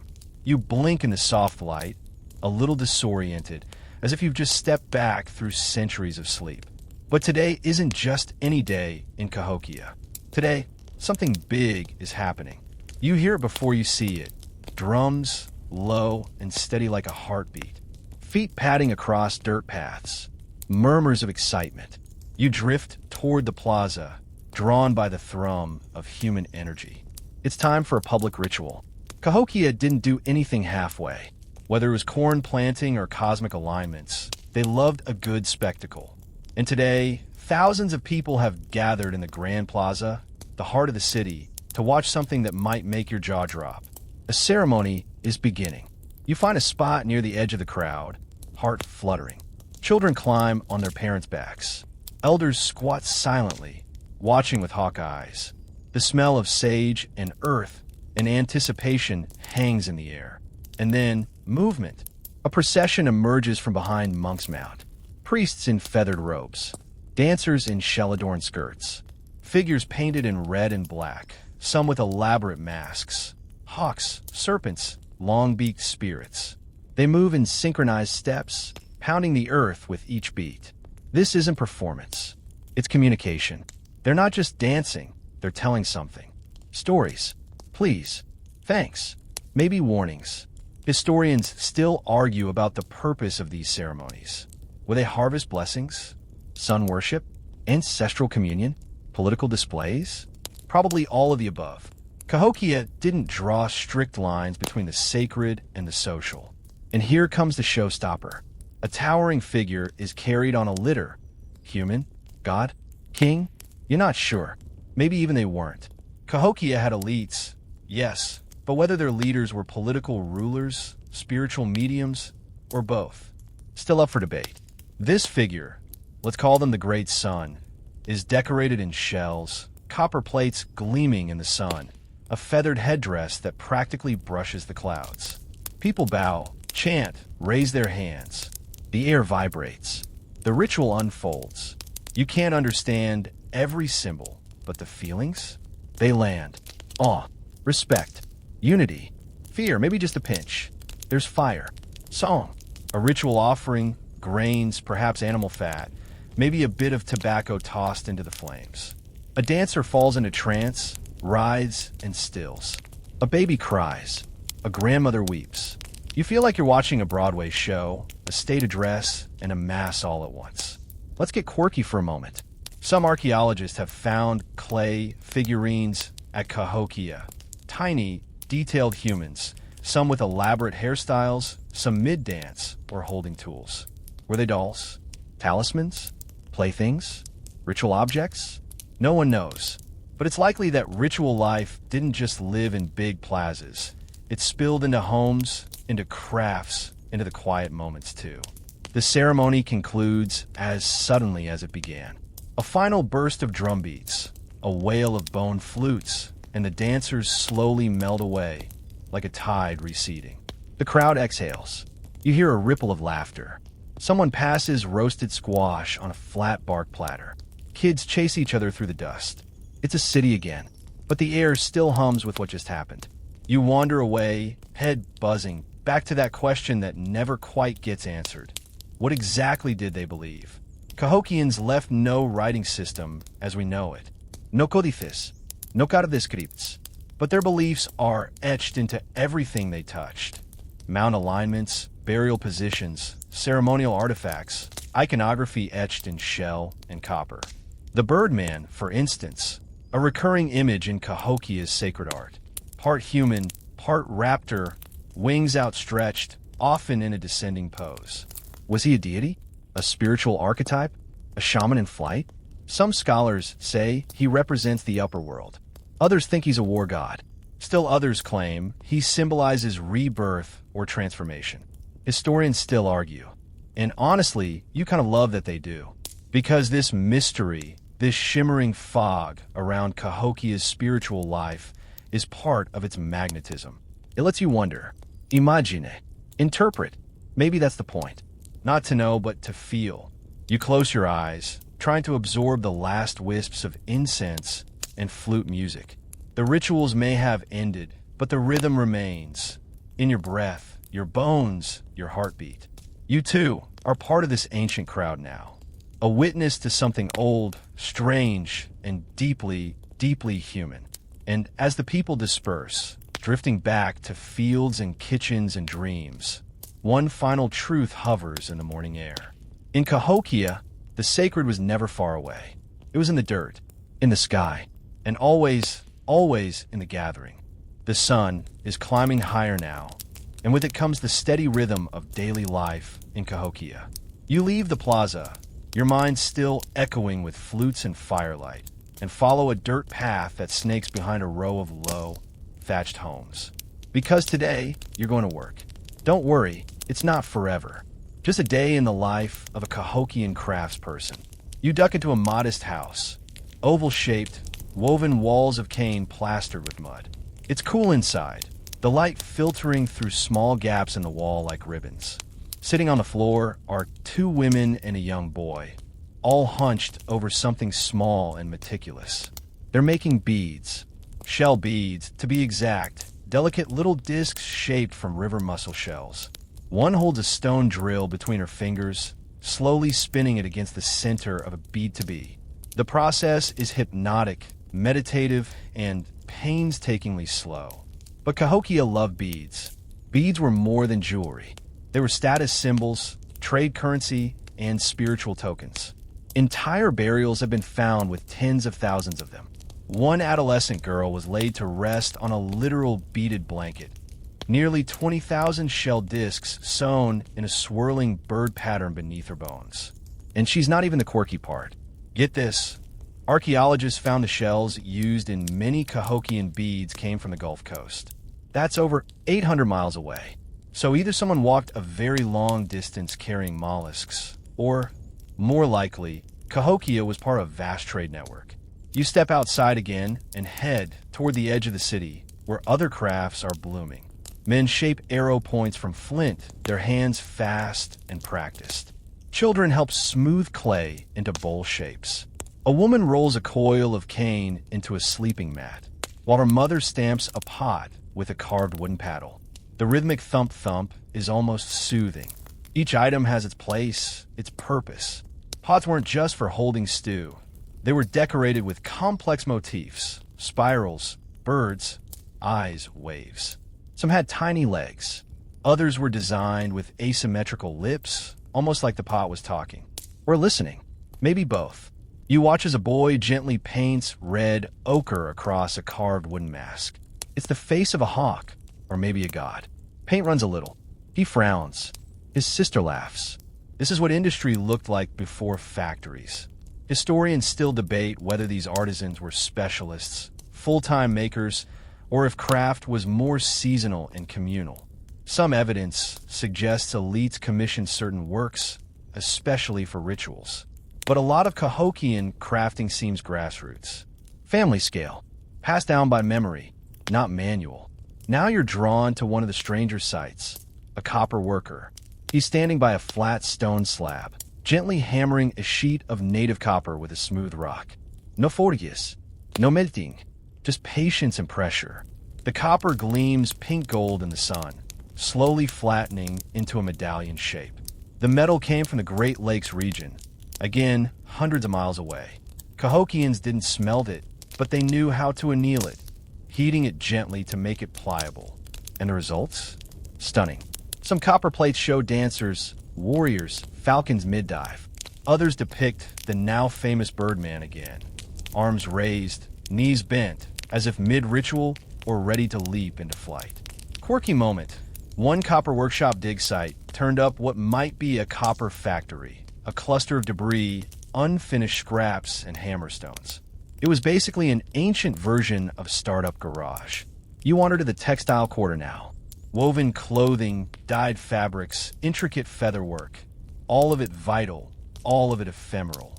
Unlike stone or shell, fabrics don't survive time well. But you catch glimpses. A child wearing a shawl made of rabbit fur strips. A dancer wrapping their legs in woven reed bands.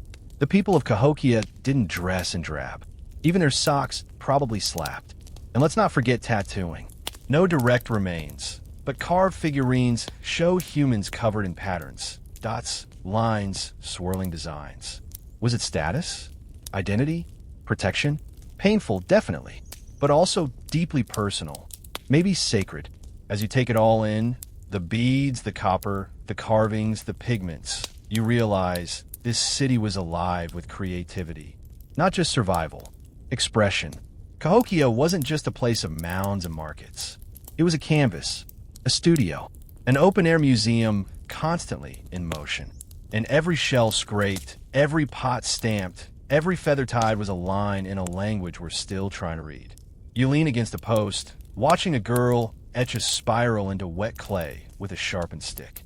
She hums to herself, unaware of history or mystery or debates in modern university halls. She's just creating. And in that moment, Cahokia is still here. You're back near the water again. Not the Mississippi this time, but a smaller, quieter stretch, a backwater channel threading between tall reeds and silver maples. It reflects the morning sky in soft ripples, broken now and then by the flick of a fish or the lazy swirl of a turtle head peeking up. Today, you're shadowing one of Cahokia's most essential roles, the forager. Not everyone in the city farmed. Not everyone crafted. Some gathered. You follow a woman with a basket slung over her back and a bone-bladed knife at her hip. She walks slowly, not because she's tired, but because she's seeing, really seeing, a world most people just walk past. She bends, gently clips a handful of river oats, murmuring something under her breath. Maybe thanks, maybe just habit. Then she reaches for a patch of green leaves. Lamb's quarters. Nutritious. Mildly peppery. Not bad in stew. You're learning already. As you walk, she points to more edible friends. Elderberries, only ripe ones, don't mess it up. Wild onions, pungent and tiny, and prickly pears. You'll want gloves for those. You help pick pawpaws from a tree. Soft, custard-like fruits that smell faintly of banana and mango. Did Cahokia grow everything it ate? Not even close. Yes, they had sprawling maize fields and squash vines and sunflower plots. But they also depended heavily on the bounty of the wild. Historians still argue whether foraging was a backup plan during crop failure or a permanent part of Cahokia's food system. The evidence? Forage plant remains keep showing up in trash pits and hearths, even in elite compounds. So yeah, pawpaws weren't just for peasants. Now comes the fun part, protein. You trail a pair of young men along the riverbank. One carries a woven basket trap. The other is spear-tipped with fire-hardened wood. They're headed for fish, maybe turtles. One scoops a little mud to rub on his arms. Camouflage, maybe superstition. maybe just a flex. Nearby, another crew sets up snares for rabbits. And in the trees, you spot a kid, barefoot and grinning, blowing a small whistle. A decoy. Somewhere, birds are being lured. Quirky fact time. Cahokians didn't just hunt deer in Turkey. Archaeological digs have uncovered bones from frogs, raccoons, beavers, even bobcats. The bobcat bones were buried with care, maybe as a pet or a spiritual guardian. You reach the water's edge and sit with a woman weaving nets from plant fibers. Her fingers are fast, her rhythm practiced. She's teaching her daughter as she works, passing down not just the method, but the stories that go with it. The last big catch. The taimen net caught more frogs than fish. The owl that watched from a branch the whole night. This isn't just subsistence. It's culture. And food, of course, leads to flavor. As you wander back toward camp, you catch the scents, smoke, crushed herbs, the sweet char of roasting corn. Someone's grilling fish on hot stones. Another stirs a thick stew of beans, pumpkin, and some mystery meat you're trying not to overthink. Cahokia cuisine wasn't bland. They had wild garlic, chili peppers, sassafras leaves, hickory nuts, sumac, and more. You take a bite of something wrapped in corn husk and steamed underground. It's soft, earthy, and unexpectedly rich. And what about drinks? Well, they didn't have soda, but they might have brewed something close to tea from Yupon holly leaves, which contain caffeine. Yes, caffeine. Ancient Red Bull. And you'll appreciate this quirky tidbit. Yupon doesn't grow anywhere near Cahokia. The nearest source is the southeast U.S., 500 plus miles away. So either people walked with satchels of leaves, or trade networks once again did their thing. You sit now by the fire, full and a little sleepy, watching the forgers clean their tools. One sharpens her blade with a deer antler. Another wipes ash from her hands. This quiet, daily work, so often overlooked, is the pulse of Cahokia. Forget the mounds and rituals for a moment. This is what kept the city alive. Gathering, cleaning, cooking, passing knowledge from hand to hand like a torch. Historians sometimes treat cities like collections of leaders and wars and monuments.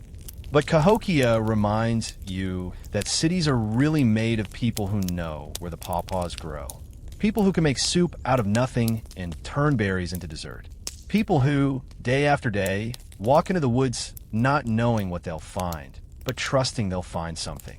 As the sun dips again toward the trees, your guide leans back, wipes her brow, and smiles at you. Tomorrow, she'll do it all over again.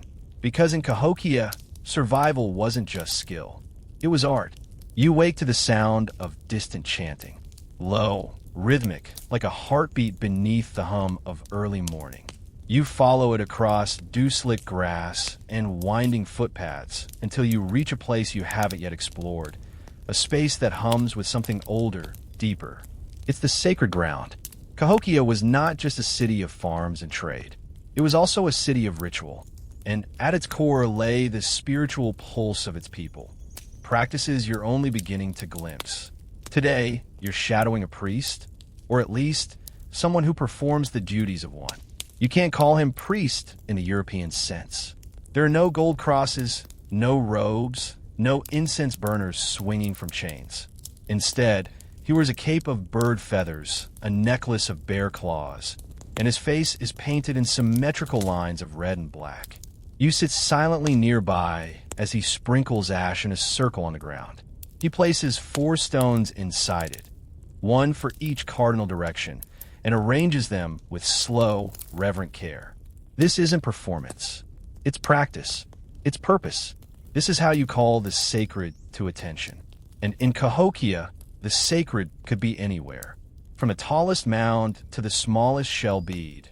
From sunrise ceremonies to the midnight hush of morning songs. Cahokia's world was threaded with spirit.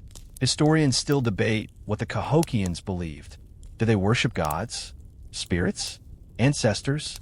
Was it one central faith or many local traditions stitched together? There's no written record to make it neat and tidy. But we do have clues. Take the Woodhenge again, that mysterious circle of posts. Archaeologists believe it wasn't just a calendar. It was a stage, a place to witness solstices, equinoxes, and maybe more personal ceremonies, like initiations or seasonal offerings. You stand near it again now, watching as the sun lines up exactly between two posts. Is that coincidence? Nope. That's math, astronomy, and ritual working together. Nearby, a group gathers in silence. A fire is lit. Hands pass bundles of herbs, sage, sweetgrass, cedar. Smoke curls up in slow, deliberate plumes. You don't understand every word spoken, but you feel what's happening. This isn't just ritual, it's connection. Cahokians believed in a layered cosmos. The world above, home to the celestial beings. The middle world, where humans live, and the watery underworld below, filled with serpents, monsters, and dreams. Each layer had its powers. Each had to be respected. And certain individuals, like the man now walking past you with eagle feathers in his hair and a turtle shell rattle in his hand, had special access. Spiritual specialists, mediators between layers. You follow him up a smaller mound, not one of the giants, but a ceremonial one. He stops at a wooden post, wraps a length of dyed fiber around it, then sprinkles something, crushed shell, cornmeal, into the wind. A child brings him water in a carved gourd. He drinks, then pours some back into the earth. That might be your favorite part, the constant giving back. For every harvest, an offering. For every hunt, a thank you. Even the tools of war were decorated with symbols of balance. Here's a fringe theory. Some scholars think Cahokia's most important mound alignments weren't just astronomical. They were spiritual compasses, guiding people not just in space, but between realms. And that massive central mound? Some believe it was a constructed axis mundi, a world center linking sky, earth, and underworld through sheer architectural willpower. That's ambitious, but you see the poetry in it. Now, the ceremony concludes. People scatter. You linger. Because one part of Cahokia's spiritual life still haunts modern minds. The burials. Across the site, archaeologists have found graves that range from humble to lavish, individual to mass. Some contain beautifully arranged offerings, shell beads, copper tools, carved figurines. Others, heartbreakingly, suggest sacrifice. Yes, human sacrifice. Let's not dwell too long, but let's not ignore it either. Burial Mound 72, arguably the most famous, holds more than 250 individuals. Some were honored, buried on beaded blankets or with ceremonial items. Others were interred hastily in mass graves, perhaps bound or arranged in rigid positions. Historians still argue whether these were ritual sacrifices, war captives, or tragic casualties of political upheaval. There's no clear answer, and maybe that's okay. Cahokia doesn't fit into neat boxes. Its spiritual life was layered, complex, sometimes beautiful, sometimes brutal, just like the world it emerged from. You walk now back toward the city, the sound of the river in your ears again. The sun's rising higher, and Cahokia stirs with it. Kids chasing chickens, smoke from cooking fires, the thump of drums in the distance. And still, that unseen thread hums beneath it all. Call it spirit, call it energy, call it culture, if that's your comfort zone. Whatever name you give it, it's what held this whole city together. A faith not just in gods, but in rhythm, in cycles, in the rising and setting of stars and stories. You're walking through the outskirts of Cahokia now, where the city starts to blur into fields, forests, and open sky. Here, the landscape changes, fewer structures, more paths worn by feet and hooves. And in the middle of this liminal space stands something unexpected, a traveling caravan. Well, not like the camel train kind you're picturing. No jingling bells or silk tents. These travelers move light. They carry bundles on their backs, in slings or lashed to wooden frames. Some wear deerskin cloaks, others dyed tunics, and a few have strange accents you can't place. They're not from here, but they've come here on purpose. Welcome to the trading edge of Cahokia. If you've spent all this time thinking Cahokia was just a sleepy riverside settlement, think again. This place was a powerhouse in what scholars call the Mississippian Exchange Network, a sprawling, pre-Columbian trading web that stretched for thousands of miles. You sit under a tree, watching deals unfold in soft voices and occasional bursts of laughter. A man from the Great Lakes region lays out rolls of hammered copper, bright, shimmering, impossibly thin. A woman from the Ozarks exchanges polished stone blades, their edges still wickedly sharp. Another traveler offers shells, not just any shells, but Gulf Coast marine shells intricately carved, gleaming with that pearlescent shimmer. And Cahokia? Cahokia offers access. It offers prestige, maize, labor, connections, and perhaps most valuable of all, visibility. If your goods make it into Cahokia, your name carries weight. Historians still debate just how centralized this trade system was.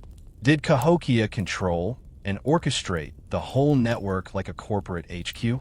Or was it more like an influencer city, shaping tastes, creating demand, setting trends that others chased?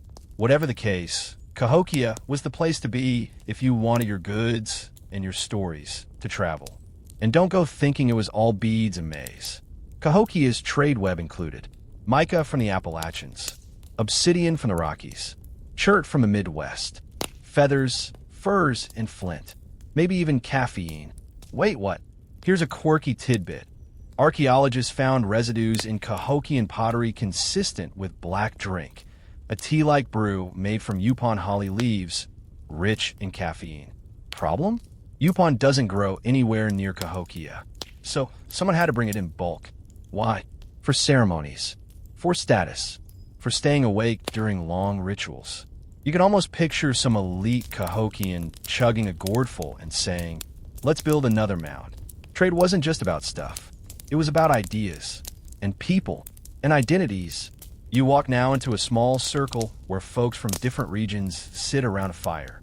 There's a language barrier, sure, but there's also laughter, shared food, songs that mimic bird calls, and carved pipes pass from hand to hand. One man shows off a turtle shell rattle.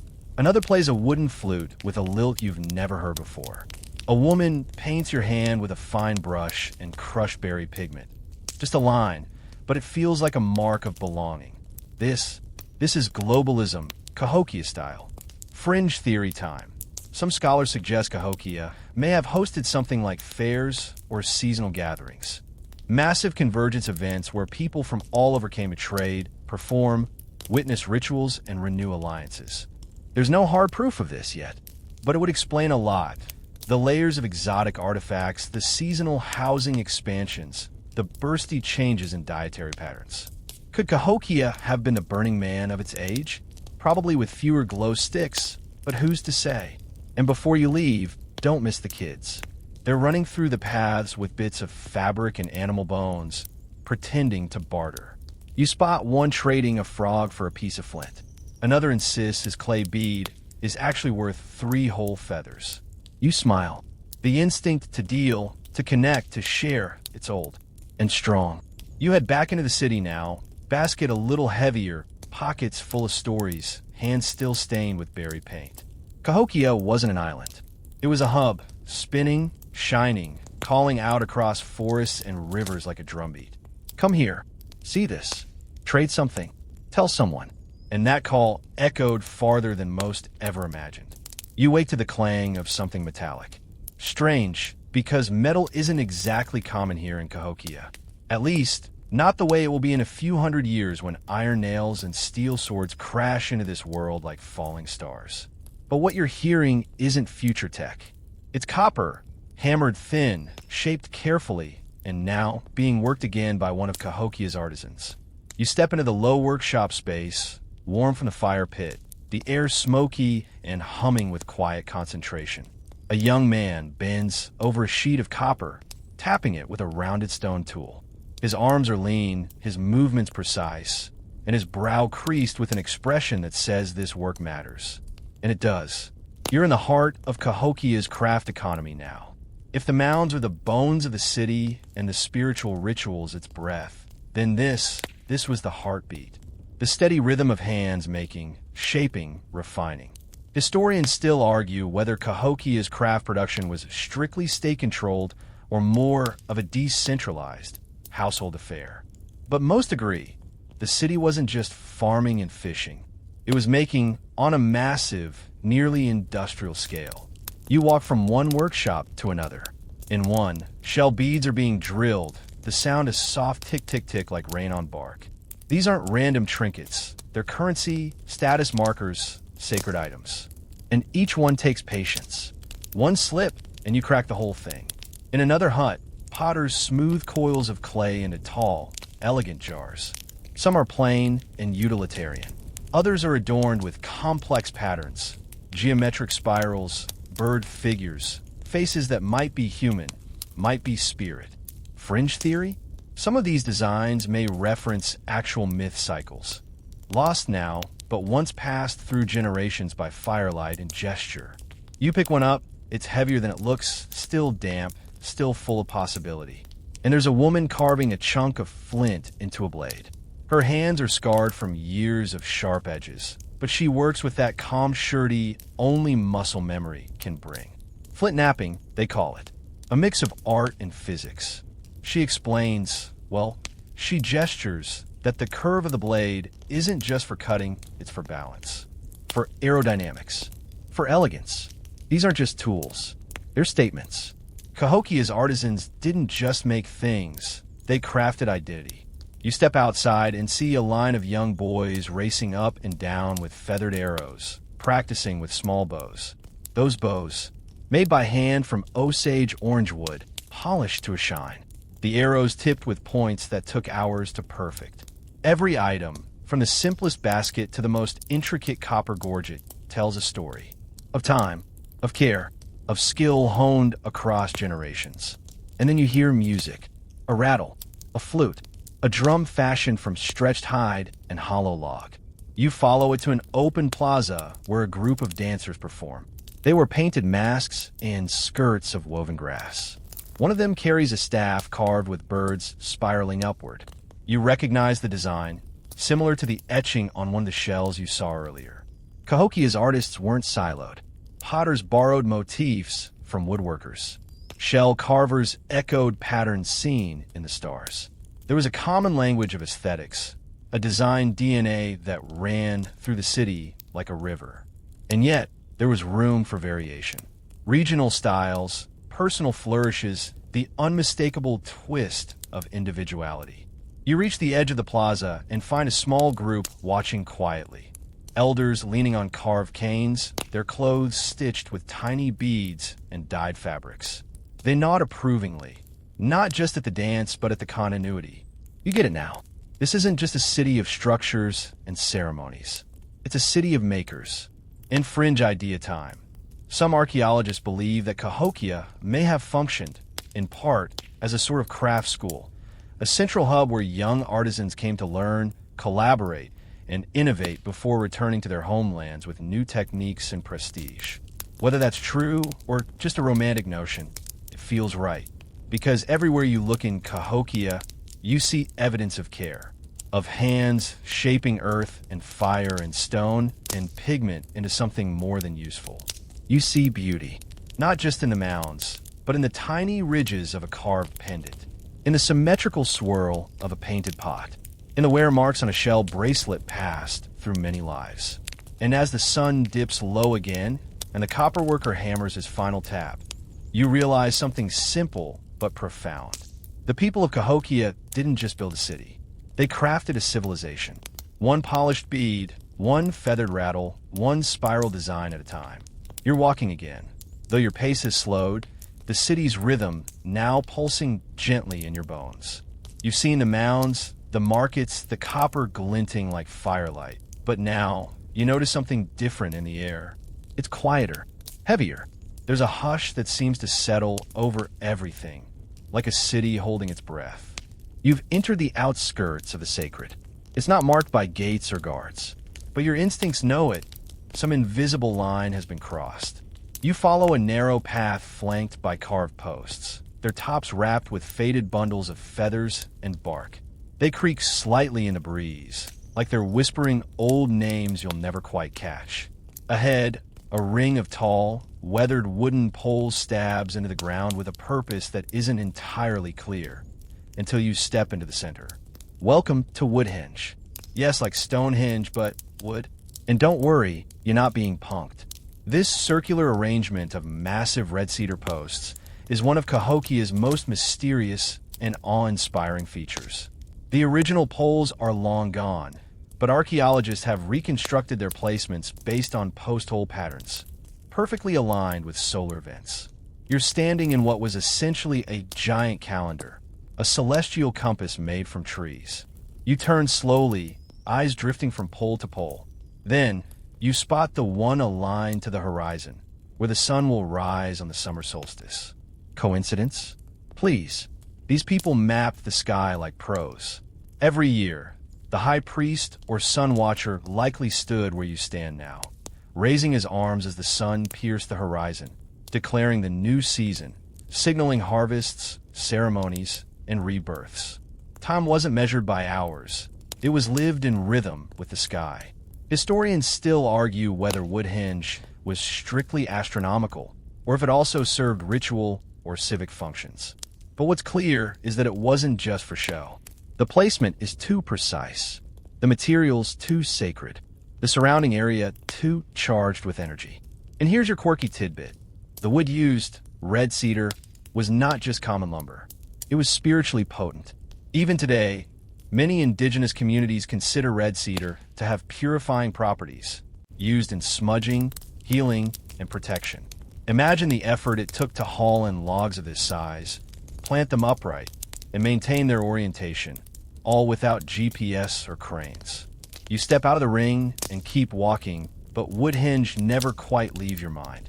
Soon, you arrive at a much quieter space, a small, low mound partially hidden by grasses. No kraus, no persistjen, just a faint earth swell.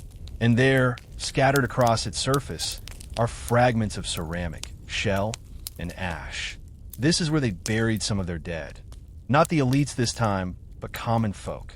Workers, artisans, mothers, hunters.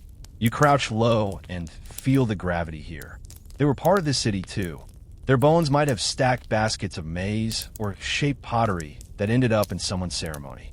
Maybe they raised the walls of a noble's house, or carried cedar poles for that sun circle. No written names, no lavish tombs, but their stories are still underfoot. Cahokia had a spiritual system that ran deeper than we can fully trace. It wasn't a religion in the modern sense, with popes and pews, but rather a worldview where everything pulsed with meaning. Rivers, birds, dreams, each held messages. And the boundary between this world and the next? Thin, permeable, often walked without warning. You remember the ceremonial plazas, the layers of sacrifice, the alignment of temples and tombs with the stars. Nothing was accidental. And here's a fringe theory. Some scholars believe Cahokia may have experienced periods of intense religious revival, surges of public construction and ritual that corresponded with celestial events, droughts, or leadership transitions. Like a great awakening, but with more feathers, less shouting. You can almost feel it now. The swell of drums, the rush of dancers circling fire, the smell of burning cedar, the chants rising as the sky darkens and stars bloom above. Somewhere in the distance, a child stares into the flames, her face painted with clay and hope. She will grow up never knowing the word Cahokia, but feeling its pulse in her chest every time she sees the moon crest the mounds. You lie back in the grass, eyes fixed on that same sky. Venu flicker. Orion leans low. The air smells like dirt and wood smoke and time. This wasn't just a city. It was a living myth. And tonight, you're part of it, even if just for a while. You wake to voices, not loud but tense. Two elders sit cross-legged near a cooking fire, speaking in low tones, occasionally gesturing toward the sky, the river, the distant mounds. Their words don't reach you clearly, but the energy does. It's the kind of conversation you've heard before. Something isn't quite right. You step away, heart just a little quicker than before. Cahokia is changing. It's subtle at first. A few weeds in the plaza stones. A craftsman packing up earlier than usual. Fewer dancers circling the drums at dusk. But the signs stack up. That steady hum of unity, that sense of city-wide rhythm, it's faltering. Historians still argue whether Cahokia collapsed suddenly or slowly unraveled over decades. But here, in this moment, you sense the beginning of something shifting. You walk past fields left half-harvested, a once bustling market now dotted with empty baskets, smoke rising thinner from the cook fires. And then, you hear the cough of a child. You turn. A mother crouches beside her son, brushing his damp hair from his face. He's wrapped in a fur that's far too thin for the chill settling over the city. Disease. That silent predator. It might have come from outside, from traders, migrants, or even bad water, but it's here now, curling into lungs and weakening bodies that were strong just weeks ago. There's no germ theory here. No antibiotics. Only poultices and prayers and a growing sense of helplessness. And here's your quirky tidbit. There's some archaeological evidence of mass graves near Cahokia, hastily dug, with no accompanying ceremonial goods. Some believe this points to a health crisis, maybe a flu-like illness or a waterborne epidemic. Others say it might be tied to ritual sacrifice during times of stress. No one knows for sure, but the bones whisper of fear. You walk farther, hoping for signs of recovery, but the signs say otherwise. A half-built mound sits abandoned, its earth drying into cracks. The sounds of copper working and shell carving are gone, replaced by silence, or worse, arguments. You pass two men shouting over something unseen. Territory? Resources? Leadership? Even the great mounds feel quieter. Monk's Mound, once the heartbeat of Cahokia, stands as solid as ever. But there are no processions climbing its stairs. No gatherings beneath its shadow. The plaza below is nearly empty. Just wind, dust, and echoes. Historians debate the causes. Climate shifts may have triggered prolonged droughts. Deforestation and overuse of resources likely strain the food supply. Social inequality might have led to uprisings or internal conflict. One theory even suggests that Cahokia's spiritual system faltered.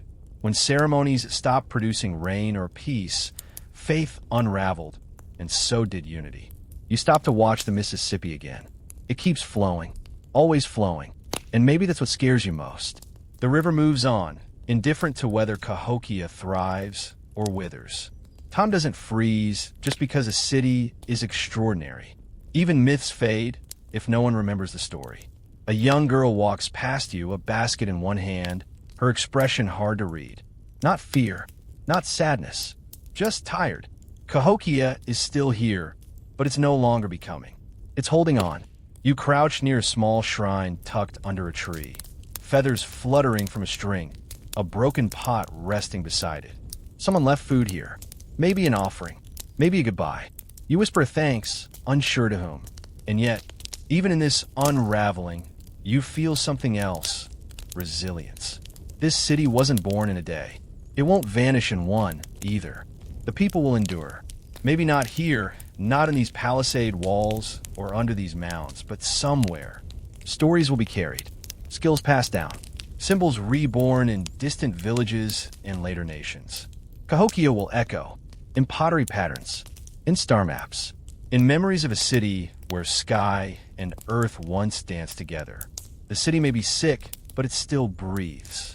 For now, the air smells of wood smoke and wet leaves. A storm passed last night, soaking the earth and leaving the whole city smelling like clay and memory. You step over a puddle and notice how still everything feels, not just quiet, but waiting, like the ground itself knows what's coming next. You walk toward the palisade, its massive walls no longer pristine. Some logs have split from age or been torn down by weather. Moss creeps up the posts like time reclaiming its due. From atop a nearby mound, you glance back.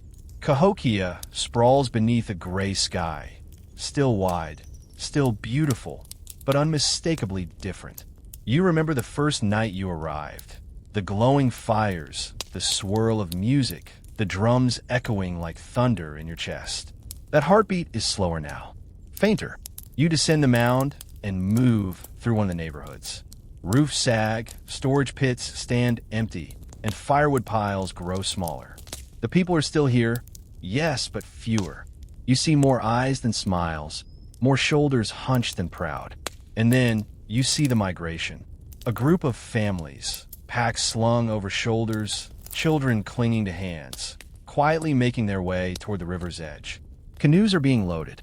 A bundle of carved tools. A basket of corn. A dog with graying fur trots alongside. They're leaving. No fanfare. No ceremony. Just a final glance at the mounds before paddling into the mist. Historians still argue about the reasons people abandoned Cahokia. Was it food scarcity? Leadership breakdown? Drought? Disease? Maybe it wasn't one cataclysm, but 100 slow cuts, until leaving felt easier than staying. In your quirky tidbit, archaeologists have found signs that some of Cahokia's departing residents didn't vanish. They moved into smaller settlements throughout the Mississippi Valley, blending with other cultures. Some oral traditions still speak of a grand city, long gone, where the sky once touched the ground. You pause near the Grand Plaza, now cracked and overgrown in places. Children still play here, but with quieter voices, smaller games. No dances, no feasts. Just a few kids kicking a leather ball between the tall grasses. You sit by the edge of the old market square. A single trader offers dried fish and clay cups. The crowds are gone, but she remains. She gives you a tight smile. You nod. It's enough. A boy walks by, carrying a carved stick etched with birds and spirals. You've seen that symbol before, on pottery, on masks, even in Woodhenge. It's the city's language, still breathing in its children. Maybe that's how cities live on, not in buildings, but in memory. You head back to Monk's Mound one last time. The climb is steeper than before. Maybe you're tired. Maybe the mound is tired, too. At the top, wind brushes your face. You look out over the city. The smoke trails are fewer now. The noise gentler. But the layout, the vision, is still there. The mounds, the alignments, the plazas. All perfectly planned. All still whispering to anyone who cares to listen. You can almost hear a voice, some ancient planner, smiling. We built this to last. And it has. Maybe not forever, but longer than most. Fringe theory time? Some believe Cahokia's fall wasn't just failure. It was transformation. That the people chose to leave once its purpose had been fulfilled. That this was never meant to be permanent, only powerful. A cosmic city, a ceremonial breath in the lungs of history. You close your eyes. The wind hums in your ears. The river keeps flowing. And beneath your feet, thousands of years of story rest in silence. But you know better now. It's not silence. It's legacy. You return to the outskirts of Cahokia, where the forest creeps closer and the sounds of the old city begin to fade behind you. This part of the journey feels quieter, not just in volume, but in presence. The air is thicker with green smells, wet bark, moss, the faint sweetness of decay. Nature is reclaiming its inheritance. You pass a field where corn once grew in meticulous rows. Now wild grasses sway, unbothered by human hands. A rabbit darts across your path. A hawk calls above. The sacred order of Cahokia, the alignments, the rituals, the city's hum, is slowly dissolving into the older rhythm of the land. Still, signs linger. You stumble on a broken pot, its surface etched with curling lines and faint red pigment. Maybe it was once used in a household ceremony. Maybe it held sacred herbs. Now it lies cracked open, half swallowed by dirt. Historians still argue whether this area functioned as a ceremonial boundary or simply a residential district that faded first. Some suggest the outskirts became dumping grounds, both for physical trash and spiritual burdens. Others argue they were zones of quiet exile, places where old believers or displaced families tried to keep the flame alive as the city's center crumbled. You step over what used to be a footpath, its curve barely visible beneath fallen leaves. Trees have begun to grow in strange alignments, their trunks spaced unnaturally, hinting that something once stood between them. Maybe a fence, maybe a shrine. And here's a delightfully odd tidbit. Archaeologists found evidence of ritual cache pits far from the main plaza, filled with stone tools arranged just so, as if left deliberately for someone or something. Perhaps it was an offering, or a farewell, or a final "don't forget us." You pause and sit beneath a cedar tree, its bark flaking like ancient paper. The wind stirs gently. For a moment, you hear it, distant drumming, or maybe just your heartbeat echoing through memory. You reach into your bag and pull out the tiny object you picked up earlier, just a carved bead, maybe part of a necklace. You roll it between your fingers. It's simple, smooth, and surprisingly heavy for its size. You wonder, who wore it? Who shaped it? Did it fall by accident? Was it left on purpose? The stories it holds are locked away, but somehow you feel them humming, like a song you almost remember. You begin walking again, tracing the tree line. Cahokia is behind you now, but it feels closer than ever. Not as a place you visited, but as something you carry. You think about the city's dreams, the towering mounds, the sky maps carved in timber, the wild ambition to bring people together in a spiritual machine made of earth and sweat. 1,000 years ago, they pulled stars from the heavens and planted them in the soil. And while most of the world forgot, the earth did not. Even now, the mounds stand. The bones lie quiet. The sun still rises through Woodhenge. The wind still whispers through the plazas. The city sleeps, but it never truly disappeared. Because you remember. Because someone always does. You reach the edge of the forest and turn back for one final glance. Mist curls over the fields. A crow caws and takes flight. The horizon glows soft gold as the sun begins to set or rise. It's hard to tell, and maybe that's the point. You've walked with ghosts, stood beneath forgotten stars, and heard the echoes of a people who believed the earth and sky were lovers, always in conversation. You breathe in deep, filling your lungs with that final trace of Cahokia, and then you let it go. You don't step back into Cahokia this time. Instead, you find yourself beneath a canopy of trees, their long arms swaying above you like a lullaby. The leaves murmur in the breeze, not with words, but with that soft, eternal hush that comes when the land has something to say and knows you're finally quiet enough to hear it. Your footsteps slow. The great mounds are behind you now, barely visible between the trees and the rising mist. But they stay with you, pressing gently at the back of your mind like the memory of a dream you're not ready to wake from. You move through the woods following no path at all, just instinct, just rhythm. You realize now that Cahokia was never just a city, it was a pulse. It beat in time with the river, the stars, the footsteps of 1,000 souls. And even though the buildings fade, the beat continues. Somewhere, somehow, historians still debate how many people truly lived here. Was it 10,000? 20,000? More? Some claim it was the largest city in what would become the United States until Philadelphia centuries later. Others argue it was more of a seasonal gathering place. But the truth is, for a moment in time, Cahokia was everything. A convergence of belief, purpose, and place. And here's your quirky little send-off. Some say that bits of Cahokia were scavenged and reused.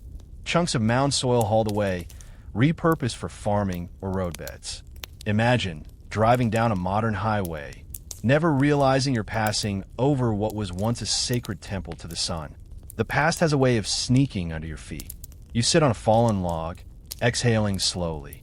A squirrel chatters overhead. A stream gurgles nearby. And then you see it, just a flicker, maybe a trick of the light. A child, or someone like a child, peeking from behind a tree. They smile, not with their mouth, but with their eyes. Then they vanish into the undergrowth. Was it memory? Was it spirit? Was it just your imagination, softened by sleep and story? Does it matter? You close your eyes and lean back, letting go, letting it all settle. Because even as Cahokia's walls fell, its stories lifted. Even as its fires went out, its stars remained.